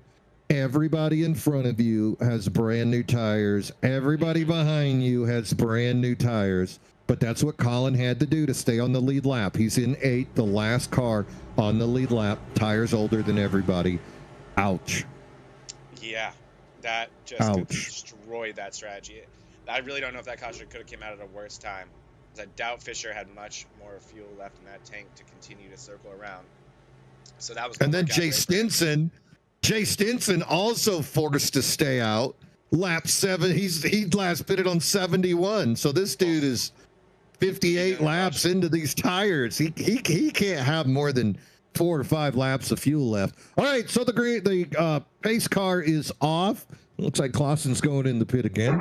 Let's keep an eye. Jordan Fisher, and away we go. Fisher, your leader in the 39. Mata trying to keep it close. There's Joe Volpus down on the inside. Already a gap between Volpus and Lewis versus Mata and Fisher. Mata trying to make a run, and that fresh tires of Fisher allow him to hug the apron and come right back up. Fisher going to lead him into turn 3, looking strong on his fresh Goodyears. Mata trying to keep it close, single file behind them all the way back to Nick Mazza. 8 cars on the lead lap. Caution. Oh, if I'm Colin Bollinger, I am screaming hallelujah. If I'm Jay Stinson, I'm screaming hallelujah. Come get freshies, boys. Yep, they're going to put freshies. Now they're going to have a small advantage on Jordan Fisher, so that'll be interesting to see as this is a replay looking back at the wreck. I heard something about Matt Novella. Keep your eye on the 56 Shark Reaper. And it was Bollinger who brought out the caution. Gets into Novella, and Novella not able to correct it. So Bollinger kind of contributing a little bit to that caution that he needed so badly, but hey, whatever works, right? As Mata also in that restart, he had a great initial run. I thought he was going to pass on the outside, and man, Jordan Fisher is just too good. He is just too good right now. Yeah, he hugged that apron and had perfect entry speed, momentum, and then brought it right back up and pushed it outside. Look at Mata pretending he's going to trying to bait him in, trying to come on, trying to make it fair for the rest of the field. Here. Will Nick Mazza bring it in? Look, there goes Jay, there goes Colin, there goes Nick. No way. Bollinger stays out. Colin stayed out. He's not willing to get behind the lap cars. I would have done it. He will get by all the lap cars that were in front of him. I would have too. I would have done it. I would have done it and got the tires and assumed there was going to be another caution. No one's been able to beat Jordan Fisher straight up today. I'd want that tiny advantage. But Bollinger is going to drive around all these lap cars. You know what he doesn't have? He doesn't have a Chris Lewis in his ear. Exactly. Yeah. Yep. He has just a Discord of Sean Walton and Bollinger. Yeah, that's right. That's right. He's got Sean Walton talking to him, telling him how good LeBron James is. Yeah, just oh boy, oh boy, oh boy. What a turn of events here. The window we saw, Colin doesn't do it. Jay does. Jay Stinson comes down, so that gets him back on that strategy. Only 5-lap difference between Jay's brand new tires and the top 5's lap 116 tire. So most of that was under caution. I don't think it's going to be an issue. I think we're going to see the same wear. So I don't think Stinson is going to have an advantage. I just think he's back on the same page as those other guys.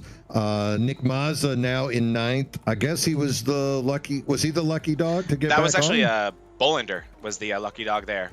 He had just passed Geyer. Just had passed Geyer at the perfect time when that caution came out.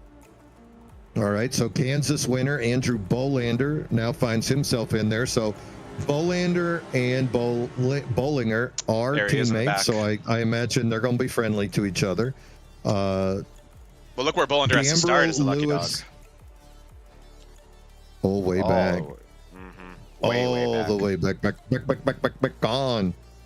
Yes, sir. So let's see what Mata can do here. Mata had a good run on that outside lane, and then we saw Fisher come up. So if we can get a repeat of that, I wonder if Mata will just lay into it, if he can get any kind of side draft and make that outside lane work. Dover, as you said early in the broadcast, the outside lane, not traditionally a good lane. So we'll just have to see. Behind them, let's see if Volpus and Lewis actually use the throttle this time. They let those two guys just disappear. Fisher on the inside. He is your control car, and away we go. Fisher with a much better jump. Oh, Mata! Into the wall. Oh, That's no! a technical issue. The yellow flag is out. That is definitely a hardware issue. That looked like one. Or Mata has been struggling a little bit on these restarts. We saw it earlier with the tire spins. Walton is out. Yeah, Louis Walton out. That was a massive hit for Steve Lewis. Clausen out. Oh no. So let's take a look, me and Gene. So we'll keep our eye on Michael Mata. Did he just spin? Did Mata spin him? Should we just go in the cockpit? Let's just go in the cockpit and see what it was like for him. It just he just spun on him. lost control and took Louis out. Yep. I mean, it's harder than it looks. Because I know you're looking at this, you're thinking, what? You're driving straight, but these concrete surfaces with any tire wear, some of that outside lane as well, just the high banking, it's brutal. And huge hit for Mata, massive hit for Steve Lewis. That is so brutal for Steve Lewis, who's had such a good day today. And I believe that's Redinger as well who was involved. It is. Redinger, the 43. comes in and gets whacked. Clausen's in it. Clausen and Walton really getting to know each other. I think that's going to call for a second one of, you know yes, it. You know it. You knew that was coming. Oh, yeah. I mean, Clausen had been avoiding the buffet all day. He kept walking by and looking at it. I know. And he finally got himself a slice. And I was going to say, oh, there goes Dalton Geyer with the lucky dog. But it was so noticeable in that camera angle we had in that initial green flag there. Jordan Fisher has just been brilliant on these restarts. He has not been sliding the tires like anyone else has. But look at all this. Maybe Bollinger does have a Chris Lewis up in the box for him because he's at the third place now. Well, yeah, and this is though where it would have happened if he would have pitted last two times ago. This would have been the caution that got him by, and he'd have been on 121 fresh tires from lap 121, now in third place. But instead, he's still on those tires that he got back on lap 100. Only 25 laps to go here. Fisher up front. Volpus now going to be on the outside with him. Bollinger, Gambrel, the 900 rookie, up into fourth. Mazza, Geyer now back on the lead lap. Yeah. And looks like Lewis, Stinson, and Mata all in the pit trying to figure out if they can get those things rolling before the pace car comes around. Looks like Mata's rolling. Lewis and Stinson still stationary. There goes Mata. There goes Stinson. And Lewis. Look at Louis. Look at Louis. Come on, Louis. Oh, dang it. Oh, such a shame. Such a shame for Louis. He had a good day going, man. I mean, I don't think he was going to win today, but he definitely had avoided the wreck, stayed up in that top 10, top 5 sometimes, and then to have his day in. This is just a rough track. We've seen it happen on restarts. We've seen people just come out of the pits and get hit into that infield wall. So the heat of the track, Dover by nature, just a very difficult monster mile, and we're seeing the effects of it here today. They don't call it the Monster Mile for no reason, me and Gene. This place is brutal. 9 cars on the lead lap. We are about to complete lap number 27. 33 laps to go.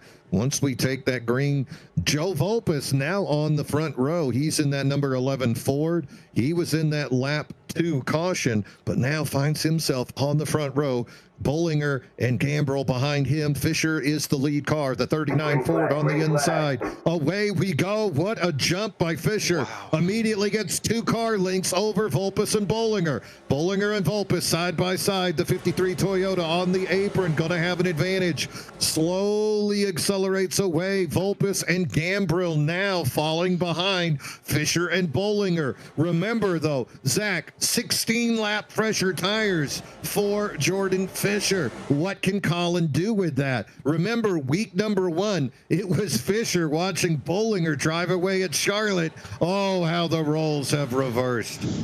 It is wild how much things have changed here, Mean Gene. And yeah, you're right, those 16 tires, I think they're going to be pretty dramatic, but man, I think what Bollinger would love is less green flag laps and more opportunities just to make something happen on these restarts. Now he's in second place as he's watching Fisher drive away in a hurry. Behind them, things are already jumbled up on the lead lap. Dalton Geyer, who recently has found himself on the lead lap, is all the way back, what would I think about 20 cars back, so much going on in front of him. We are 3 wide midway through this field. Cars in the wall. I believe that's Redinger who just went in the wall. Man, things are crazy back here. A lot of unhappy drivers. Yeah, Kenneth Redinger struggling a little bit now. Tries to get that thing straightened out. 2 laps down, not where, or 1 lap down, not where he wants to be. Up front, Jordan Fisher now 0.8 of a second lead. Colin might be in this thing for second now unless there is a big change of events. Jordan Fisher took the pole. Jordan Fisher dominating once again. And we're on a different track, but they both start with D's. Yep, that may have something to do with it, and also just 2 of the most difficult tracks you're going to go to on the schedule, Darlington and Dover. One guy I thought that might have something for Fisher was Andrew Bullender, our points leader. He got to pit on lap 125. I'm not sure if he got the chance to put in some extra tires, but that would give him a pretty big tire advantage over even Jordan Fisher, as he's going to look to the inside of Gambrell right now for 4th place. So keep your eye on that 24 Bullender. He may have something for Fisher, but he's got to start making some moves on Gambrell. He's got to complete this pass. He's got to make quick work of Volpus if he's going to have anything for Bollinger and Fisher, but maybe, just maybe, something there. But I think it may take another caution for anyone to have anything for Jordan Fisher, but these boys in the middle of the pack are trying to give it to him. Not going to give it up. Gambrell and Andrew there, they were the slowest of the top 5 that last time. That gap between them and Volpus, you can see finally the 24 of Andrew Bolander gets by, and we'll see what he can do on those fresher tires. Of lap 125, he's only got about 8 laps on them, so this is his chance. The other guys should have that breakdown. Let's see how quickly Bolander can catch up to Joel Volpus. There is about a 1 second gap, so we'll just see if he can close that thing. Oh, I don't know, in like 4 laps, maybe we can talk. Yeah, exactly. That's about where he's going to have to put down some of the best laps of his life right now to really have any chance of this. And you can just really tell how much this race has gotten jumbled up as the group behind them is led by Alex Hillman, who's our first car lap down in 10th place. You have to go back a full 3.5 seconds to find 6th place of the Dalton Geyer. So, man, a lot of these guys, Hillman, Parham, Thornton, knowing how fast their cars are, but just the cautions falling the wrong way for them and find themselves a lap down as when they'd really be running, what, 6th place. That's got to be frustrating. As here goes Parham looking to the inside, and this would be the lucky dog, I believe. Yeah, these lap cars not one to give it up easily, and they have their own battle going on just to try to stay close in case there is another caution. Oh. And this late in the race, ooh, Thornton looking at that wall real close. You have to assume a possibility of a caution is very real. Ooh, there's Walton running real close to Eric Thornton. That's a fun battle. Yeah, this is some craziness here, and you know Sean Walton not happy right now. He's a lap down after that last incident, and there goes Thornton to the inside of Hillman. These guys battling really hard. That would be for, I believe, that would be the lucky dog right there. So that's an important position. If the caution was to come out, you know these guys want them. Yeah, all 3 of them want that position. And oh, if you're in any type of incident, you don't get the lucky dog. So even if you're, what is that, Mandela right there behind him, you're still wanting to be a part of this. So this is some craziness right here with 12 to go, as everyone's just looking at Jordan Fisher and hoping for a caution. I think if you're one of those top 5 cars, and you might get it, this is where it'd be. These guys are racing hard as Sean Walton finds his way around Alex Hillman. Yeah, you got Hillman there, Walton behind them. You can see Applegate, Novella's in this group. Ricky Mandela fading a little bit the wrong way. You can see the 22 of Redinger wants to go inside, but he cuts him off, says, nah, you can't go. So, oh my word, that little group right there from 10th all the way back to 15th. That's just 5 cars all battling right there for that one spot. And it's Sean Walton. Now goes it's down Sean. low. Oh, and you know Thornton ain't going to let off. Oh, that was exciting. Oh, man. That was a tense moment right there, Gene. It was exactly, I was like, Thornton's not going to let off for him, and he didn't, and Sean Walton, to his credit, made it work. So if he gets the caution, he would get that lead back and maybe even a chance to put on fresh tires if he has them. Doubt he does at this point. Moving up front, still lights out for Jordan Fisher as he is 2 seconds ahead of Bollinger. And you do have Bollinger reeling in Vulpes. He has done some good work here, but the time has still been going up to Jordan Fisher. So he may have something for even Bollinger, Bollinger might, to continue to hold that points lead. But I don't think there's any chance he has anything for Jordan Fisher if we are to stay green. Bollinger, 10th of a second faster than Joe Vulpes that last time, but fastest car on the track, Jordan Fisher, 23.77 that last lap. You got to go all the way back to Medina, who's going to be close on speed, and he's back in 18th place. So no one is close to Fisher continuing to put down laps here. 8 laps to go, and unless there is a calamity of cautions, I would assume that we might be talking about Fisher again. Ooh, Dalton Geyer got awful low to the pits right there. I thought he was about to have his own calamity. Yeah, Dalton Geyer, I think he still has some damage on that race car, because he has been holding on for dear life, it's looked like, during this run. And Thornton and Applegate putting on a show right here. And oh boy, you just know that this is the last thing Jordan Fisher wants to see right now, is this type of action on the track. Behind them, Matt Novella, he's had his fair share of fun in this race. And then you have Hillman battling as well behind them with Mandela. So still all types of racing on this track, all types of tense moments. The last thing that Fisher wants to see, but only 6 to go until he can call himself the winner of this Dover race in back-to-back weeks. Yeah, look at Redinger getting by Hillman there. That's the battle for 15th and 16th. But again, they're in that group that wants to get at least close enough so that they can get back on that lead lap. Sean Walton leading that group of lucky dog candidates. And he does have a little bit of an advantage now. You can see 1.3 seconds over Applegate. But he's got to be kicking himself as he's closing in on Gambrel up there, knowing, golly, I should be racing for a top 5 and not just trying to get back on the lead lap. A lot of these lap cars, same thing. There's this early litany of cautions just causing so much damage to those boys and take them out of the race way too early. Gotta be a brutal feeling just knowing that you have the speed in the race car, but things just did not fall your way. I mean, it definitely goes to the 2 guys on screen right now, Novella and Thornton, who are taking those frustrations out on each other right now, racing each other hard for that top 12 spot right there. Right behind them is Mandela looking to get a BOGO special, and oh boy, 3 to go here, and you can tell. Yeah, look at Novella Thornton. Another guy, Justin Parham. You know, he just went by the number 946 of Gambrel. But guess what? You're 10 laps down. So you're still in 20th, knowing you're a faster car. And here's Sean Walton now closing the gap on Gambrel.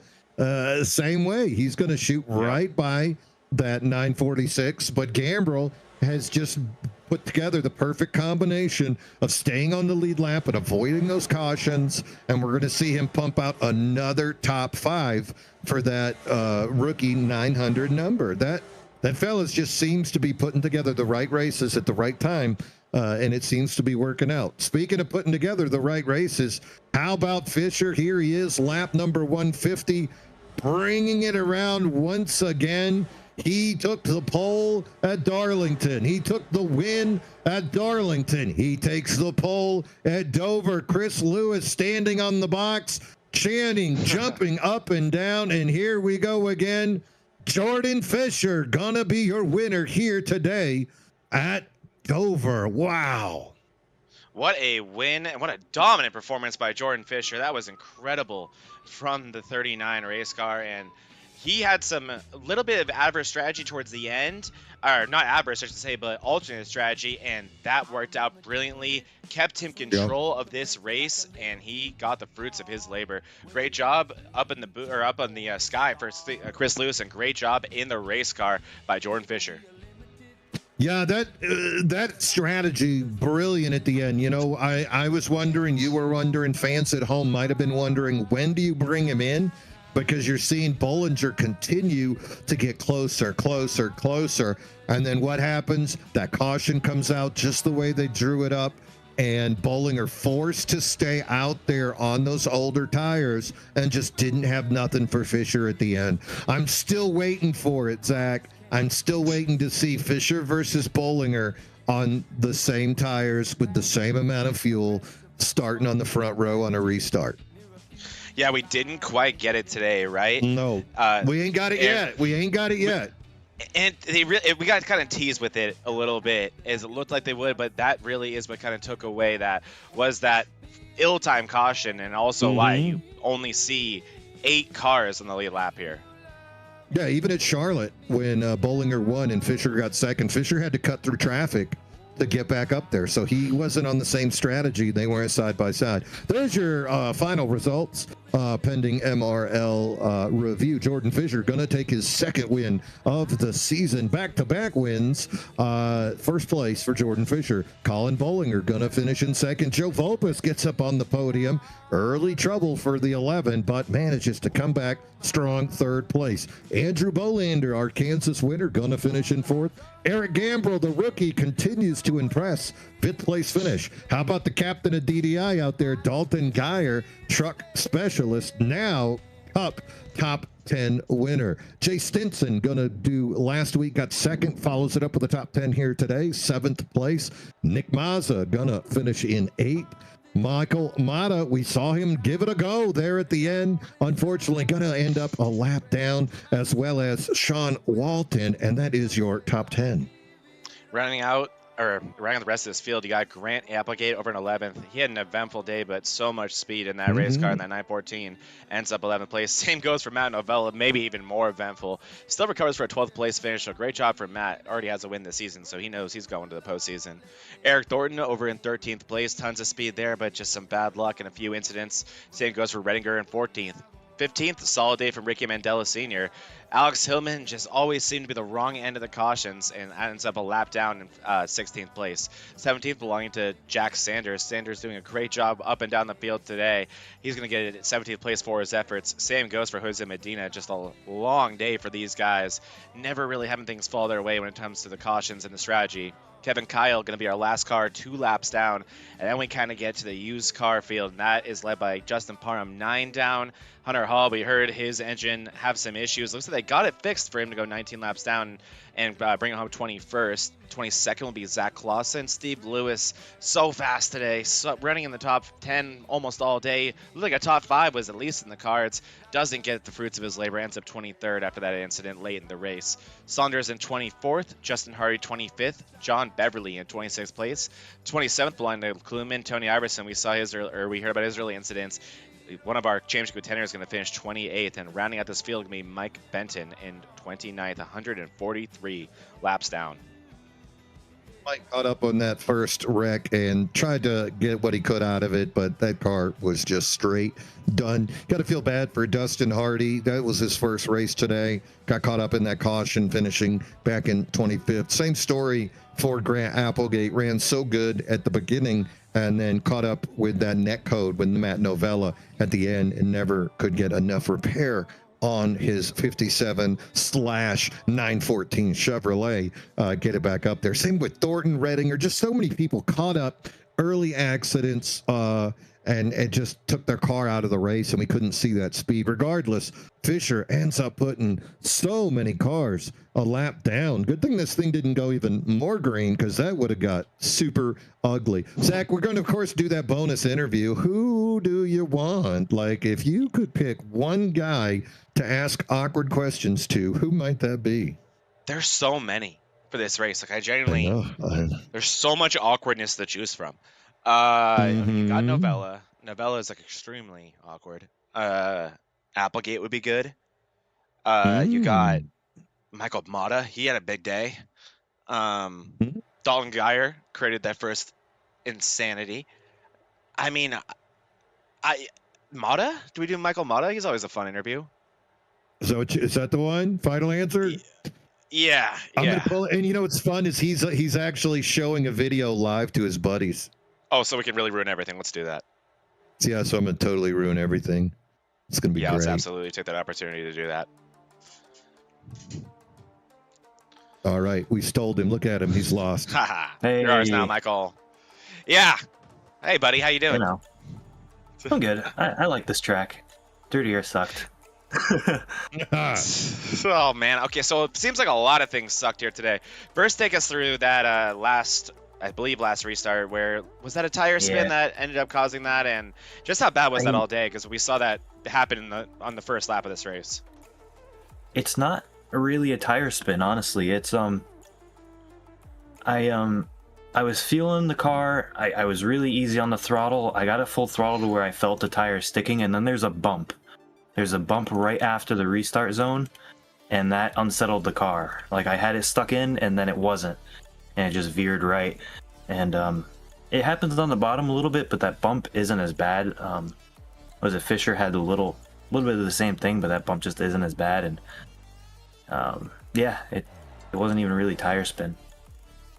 Interesting. That was honestly fascinating. But yeah, you're right. I honestly forgot about that bump that we do have here at Dover.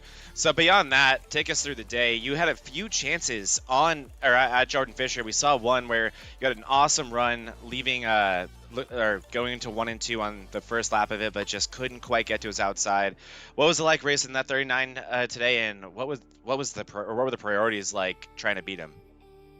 Well, I noticed on that restart, the first one when I was side by side with him, he was not good getting through the gears, and that got me like up next to him. I was like, all right, this might be a race. And I tried to get to his outside, and he just had such good mid corner speed off. He just had raw speed today. There was no beating him. I don't think I really had a chance. My goal going into that was like stay behind him, and I think I was faster than everyone behind at that point. Vulpes was pretty quick though. He would have been tough to keep behind. But yeah, and then that last restart there, I knew I could beat him on the getting through the gears, but just hit the bump and didn't work out. And then the earlier restart when I was on the outside starting second, I tried no tires, and it felt better there because the bump, I was already like past it. And yeah, I just didn't hit the bump, and that one Mazda just came up. Restarts were tough. Oh yeah, I mean, it was, obviously you weren't the only one. It was one of these tracks where you could start in second and lose a little bit of time, or start in first and it's a little sketchy. And I'm always starting the lowest gear I can because I know I can manage it. And everyone was doing it. If you were in the top 4, you kind of had to, or else you're going to get gapped. If you're starting further back, I was starting in second. But first gear, it wasn't first gear that was sketchy. It was once you got to second, that's where the bump was. It was like you'd get in the gas, shift up, and then there's the bump. So it was like, it was a really weird scenario on these restarts. It made it really, really tough for the leaders. Makes a ton of sense, though, and especially on the older tires. So, I mean, props to you. Definitely put in a show today. That was a lot of fun to watch. And, yeah, I mean, it clearly weren't the only one who was struggling with that bump on the restart. So, nothing to be ashamed of. And still right at home in the top 10 there on the lead lap, which was a lot more than a lot of these guys could say. So, great job there, Michael. Anyone you want to give a shout out to? Jordan was so quick. I'm glad he was so quick. If he wasn't, I would not have finished there. So thanks to him for putting. Shout out to him for being so fast, putting so many cars a lap down that when I did wrecking, I was able to be the first car, not a lap down or whatever, in 9th. So shout out to him. But as always, shout out Cisco Moon. Check out his music on Spotify. Kate Spear, I don't know. I gotta shout him out, but I don't know where he is. He's disappeared. Somewhere. Yeah, fixing his connection somewhere. But and shout out to you guys. I gotta go back and watch this. I don't know how good it was. It looked like passing was insane, and track position was a premium. So it was fun in the car, at least. Yeah, you guys always know how to put on a show. Sometimes when you guys can't pass it, ends up being a good thing for us up in the booth. And today was one of those days. So don't you worry, plenty of entertainment. But yeah, the dirty air was tough out there. But great job today, Michael. Great top 10, and I can't wait to watch you for the rest of the season, man. It's been awesome having you. Thanks. We'll see you around. All right. Yeah, he So that did was some exciting stuff out there, didn't he? Yeah, he really, really did. I mean, Michael Mata, he always puts on a show. He's so much fun. And I mean, I also forgot that we called him like the king of first gear last year on those restarts. Always able to get those big jumps. And there's two sides to that coin, and we saw the other side today. Yeah, now he's king of the bump. You've probably watched King of the Hill. Now you just saw King of the Bump. All right, let's go ahead and bring up our first podium achievement of the night. That's going to be the number 11 of Joe Volpus. Joe, can you hear us, buddy? Yeah. All right, you got Zach Panzarella, Mean Gene up in the booth. First of all, congratulations on that podium finish. Joe, you got caught up in some early foolishness. We were a little worried about you. Yeah, the first lap was, I was just going back and looking at it, actually. I don't know if the 36, I think the 36 must have hit the same, like, transition that Mata hit later in the race. It looks like on that high side, and he got loose. And then it's just a stack up on back. The 18 gets him, and then I get some nice right front damage. And trying to save it, Novella almost gets into me there. That could have been really bad. And then I'm just lucky that I wasn't in this absolute parking lot that happened behind me I was looking at. To be honest with you, it wasn't that bad of damage. It was only like a minute. And it could have been a whole lot worse when I look at everything that happened behind me on that start. So, yeah, just driving around. I got it to like 15 seconds, 10 seconds. Car was not driving well, especially in dirty air. And cautions just fell my way to get the track position back throughout the race.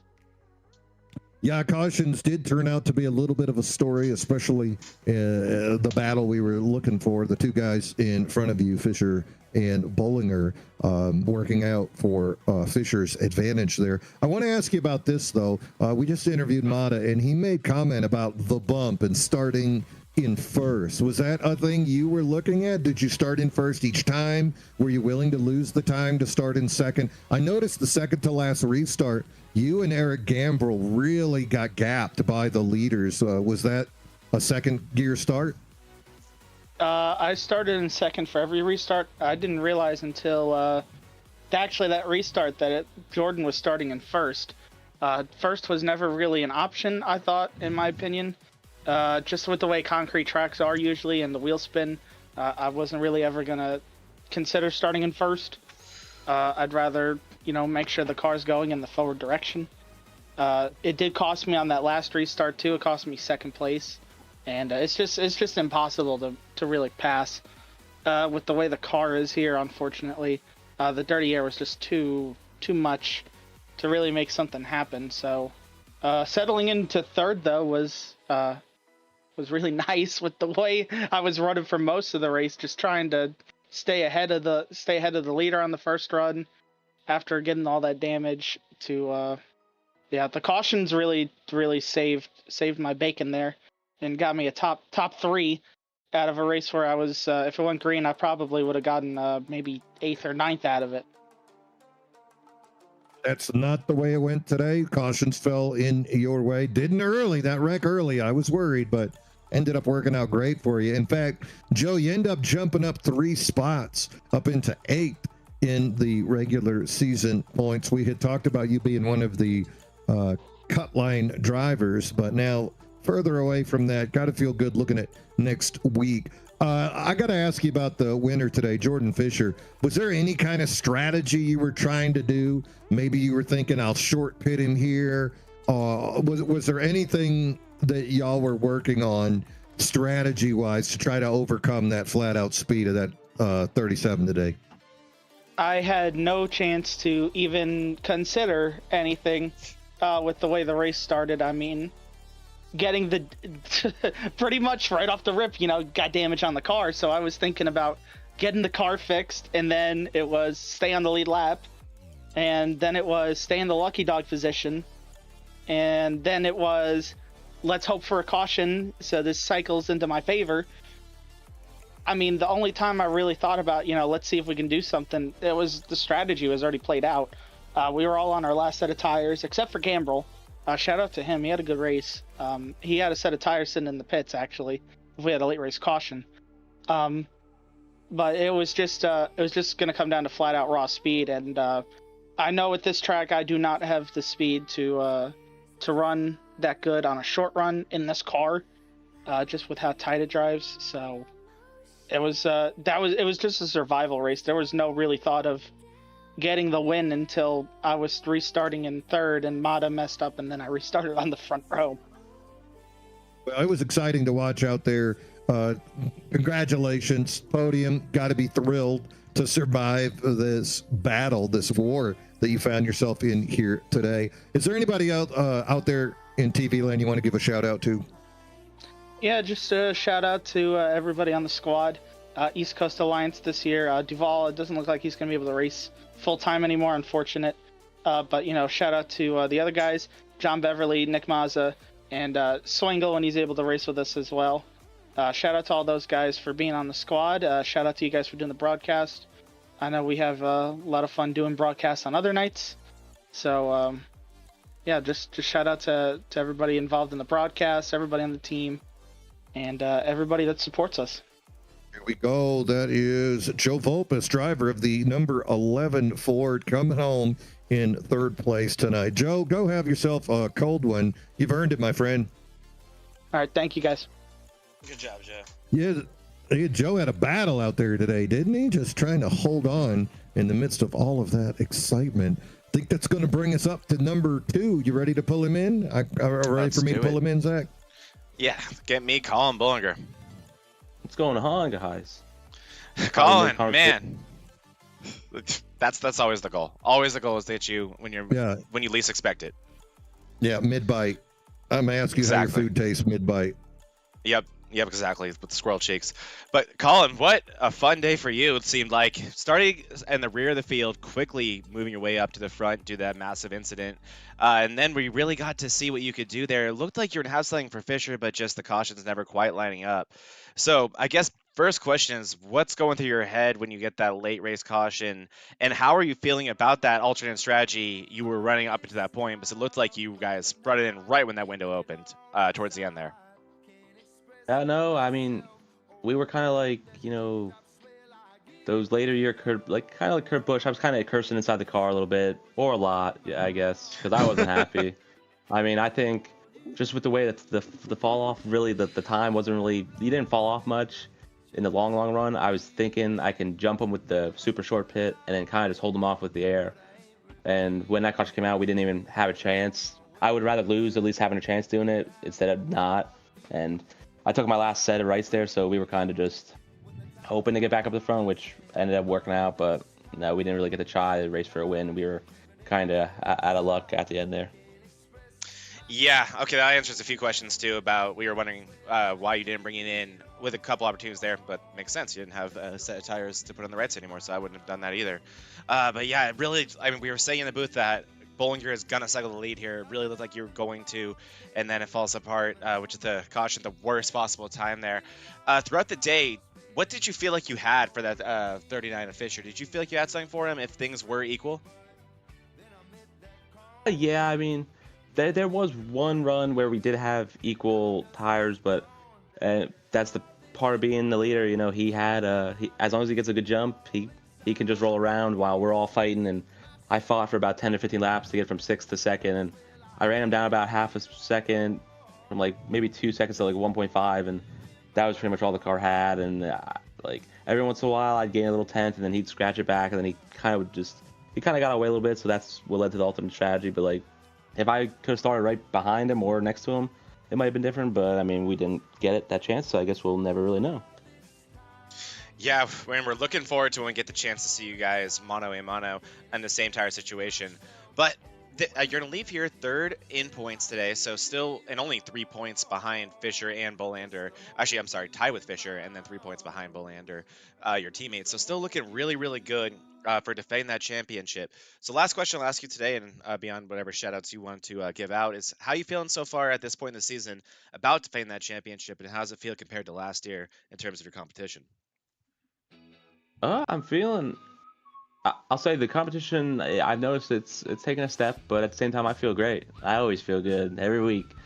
But no, I mean, I'm really excited. I mean, I feel like I haven't really ran to my standards, and we're still, like you said, 3 points out of the lead. So at the end of the day, it must be doing enough right to stay there. But since Charlotte, I feel like I could have won almost every week, and it just hasn't really panned out. But we still got a couple good tracks here. I'm looking through Dover. Well, we already raced Dover, so Phoenix, Pocono, Indy, and Las Vegas. But yeah, just gonna try to keep getting those playoff points. No, that's all right. We can forget about that. Yeah. Not my favorite place, but no, just as right now, I already got the win, so just grinding out those playoff points, and then just trying to get to the next couple rounds at the end of the season or regular season. Awesome. Well, great run today. I mean, as always, Willinger, it's always so much fun watching you put in a show, and good job today, bringing home second place. I think maybe one of the only cars who had some for Jordan Fisher, but timing just didn't work out. But great run today, man, and we'll see you next week. Yep, thank you, guys. Oh, you almost got him to say it, dude. You almost got him to say I would have won that race. But almost. He said multiple. Yeah. If you could have got him to say like a specific, you'd have got that $5 broadcaster bonus. But not. No. I mean, theoretically, you could say he said all those races. So that's like what, four races. You get a broadcaster playoff bonus points. Unbelievable. Yeah, you look good out there, but again, things just not falling his way. I'll tell you whose way it did fall, and that is going to be the winner today. That is going to be the number 39 of Jordan Fisher. Hey, Jordan, Mean Gene, Zach Panzarella up in the booth, man. Can you hear us? Yes, I can. Woo! Could you stop doing donuts for a second so we can do the interview? Oh, my word. Congratulations, my friend. Are you on top of the world right now? Absolutely. We've been definitely on a hot streak these last couple of weeks. Yeah, great run here today. I mean, I felt like it was a repeat of last week. Like, Darlington starts with a D, Dover starts with a D, and apparently Victory Lane starts with a Jordan Fisher. Yeah, that's absolutely right. Last week was really great with how that whole race went around, and then with Dover, honestly, just trusting Chris through the strategy call with the late pit, definitely threw a wrench. We were definitely hoping that thing would just stay green all out, but once the cautions started coming out there, we definitely had to kind of adjust for the strategy, and Chris brought this 39 in Victory Lane for sure this week. Now, is that something y'all were talking about? Because Zach and I were watching the race, and we're starting to wonder, as you got later and later into that run, we were thinking these cars could go about 48, 52 on green for fuel, and suddenly you're there. You're pushing that number, and we're thinking, how long is he going to push this? Because we're watching Colin tick off 0.4 of a second faster than you, 0.5, 0.6. Were y'all thinking, let's continue to push this? My lead is big enough, or what was the logic there? So I mean, I was asking Chris about that. Obviously, once I seen him pit, I was asking about it, and he said just stay out because we thought that he pitted way too early, and our number was lap 120, and the caution came out before that, so it was a blessing in disguise in that way. But honestly, it really would have been an interesting strategy just between myself and Bollinger out there with how that would have shaken things out. So I could tell he was really, really fast with those fresh tires when he came out there, and it was something we were definitely monitoring that entire last run there. So like I said, caution came out and we were blessed with that, but I don't know, it would have been really close. I'm really curious how that whole thing would have shaken out. Well, and you were right when you said you thought he came out a little early, because he told us that he did take right side tires when he came in for that pit back on lap 100, Zach? 101? I believe so, yeah. Yeah, it was, I believe, like 100 right in the dot, so right in the window. Yeah, he had nothing left. So even when he had that opportunity to pit again on 116 or so, there was nothing to put on the car. I guess he could have done left sides, but, that's not always worth giving up track position with that dirty air out there. Things look super smooth for you. That first pit you made, you came back out, not a lot of traffic in front of you. did it just seem like the seas were parting? Yeah, I mean, we were kind of managing through lap traffic, it was more of a being smart with trying to time the passes, because obviously as you go through the corners on the exit, I mean, you got to be really aware of the dirty air can really push you into that wall. So kind of trying to set the corners up in that way when you kind of approach the lap traffic, especially when we're going through the green flag cycle there. So just, trying to time out the traffic throughout the field, and for the most part I felt like we were able to manage the traffic pretty well and gap the field at a pretty decent rate. Well, it was impressive for us to watch. Your spotter crew chief there revealed that y'all do put in a few laps before you come into each race.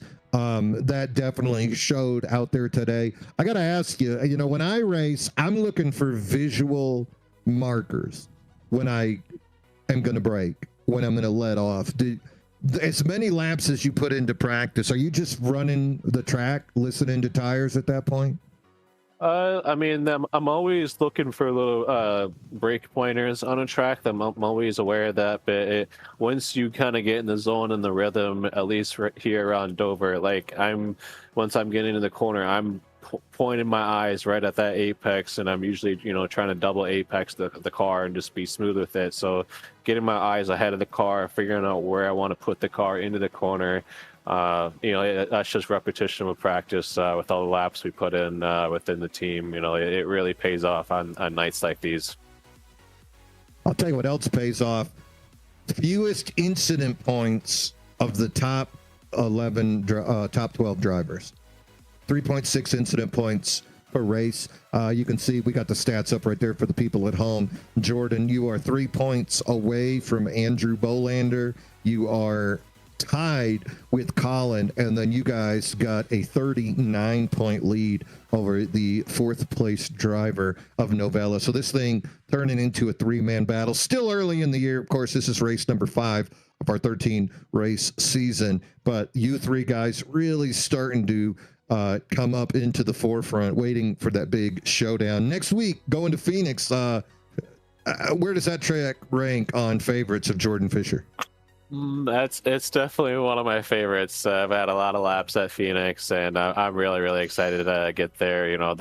Honestly, the rest of the season schedule, I mean, every single track, it's always going to be a challenge out there, especially the competition on the track. But for the most part, the schedule is really favorable. I know we got Sonoma coming up too, and that's a road course, so that's a really exciting one that will be coming up at focusing on Phoenix for next week. It's going to be really tricky. Obviously, there's a lot of passing can happen with a little bit wider track, especially through the dog leg. So, it's just going to be probably a strategy race at the end of the day as well. And we're really looking forward to giving this 39 a shot at it, and hopefully keep the momentum up in the season.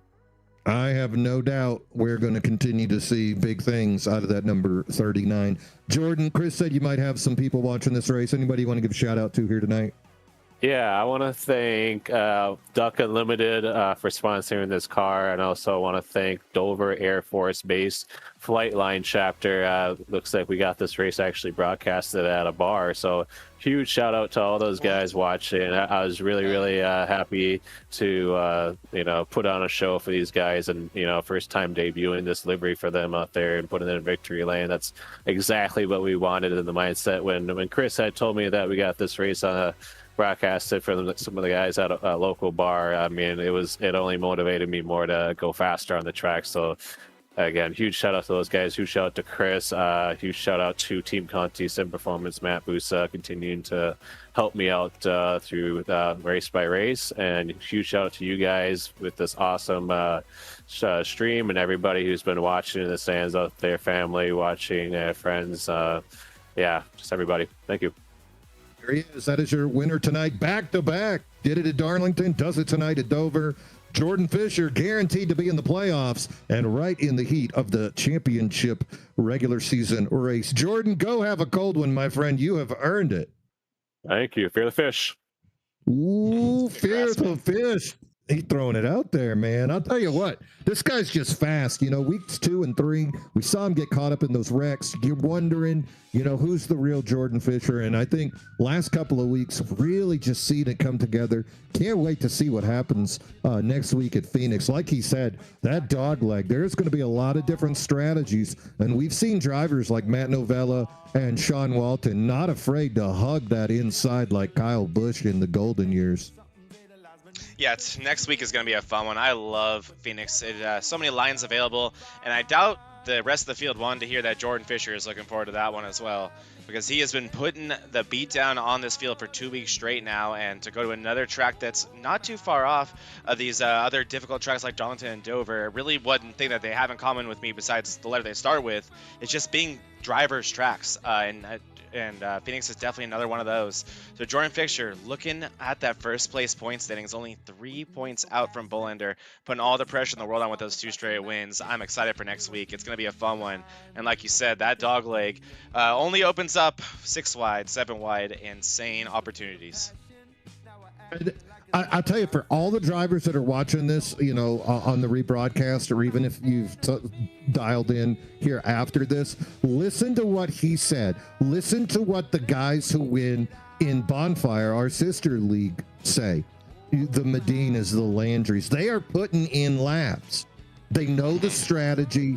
Having a spotter is great. That guy helps you, but you have that opportunity. If you run those laps, you know when that tire wear happens. You can count backwards a whole lot easier if you've already done that math earlier in the week, rather than the first time you're doing that math is when you're fighting to stay on the lead lap and you got the number 39 half a car length behind and he's running 0.4 of a second faster than you anyway. Good luck doing math then. You know, that's just not a thing.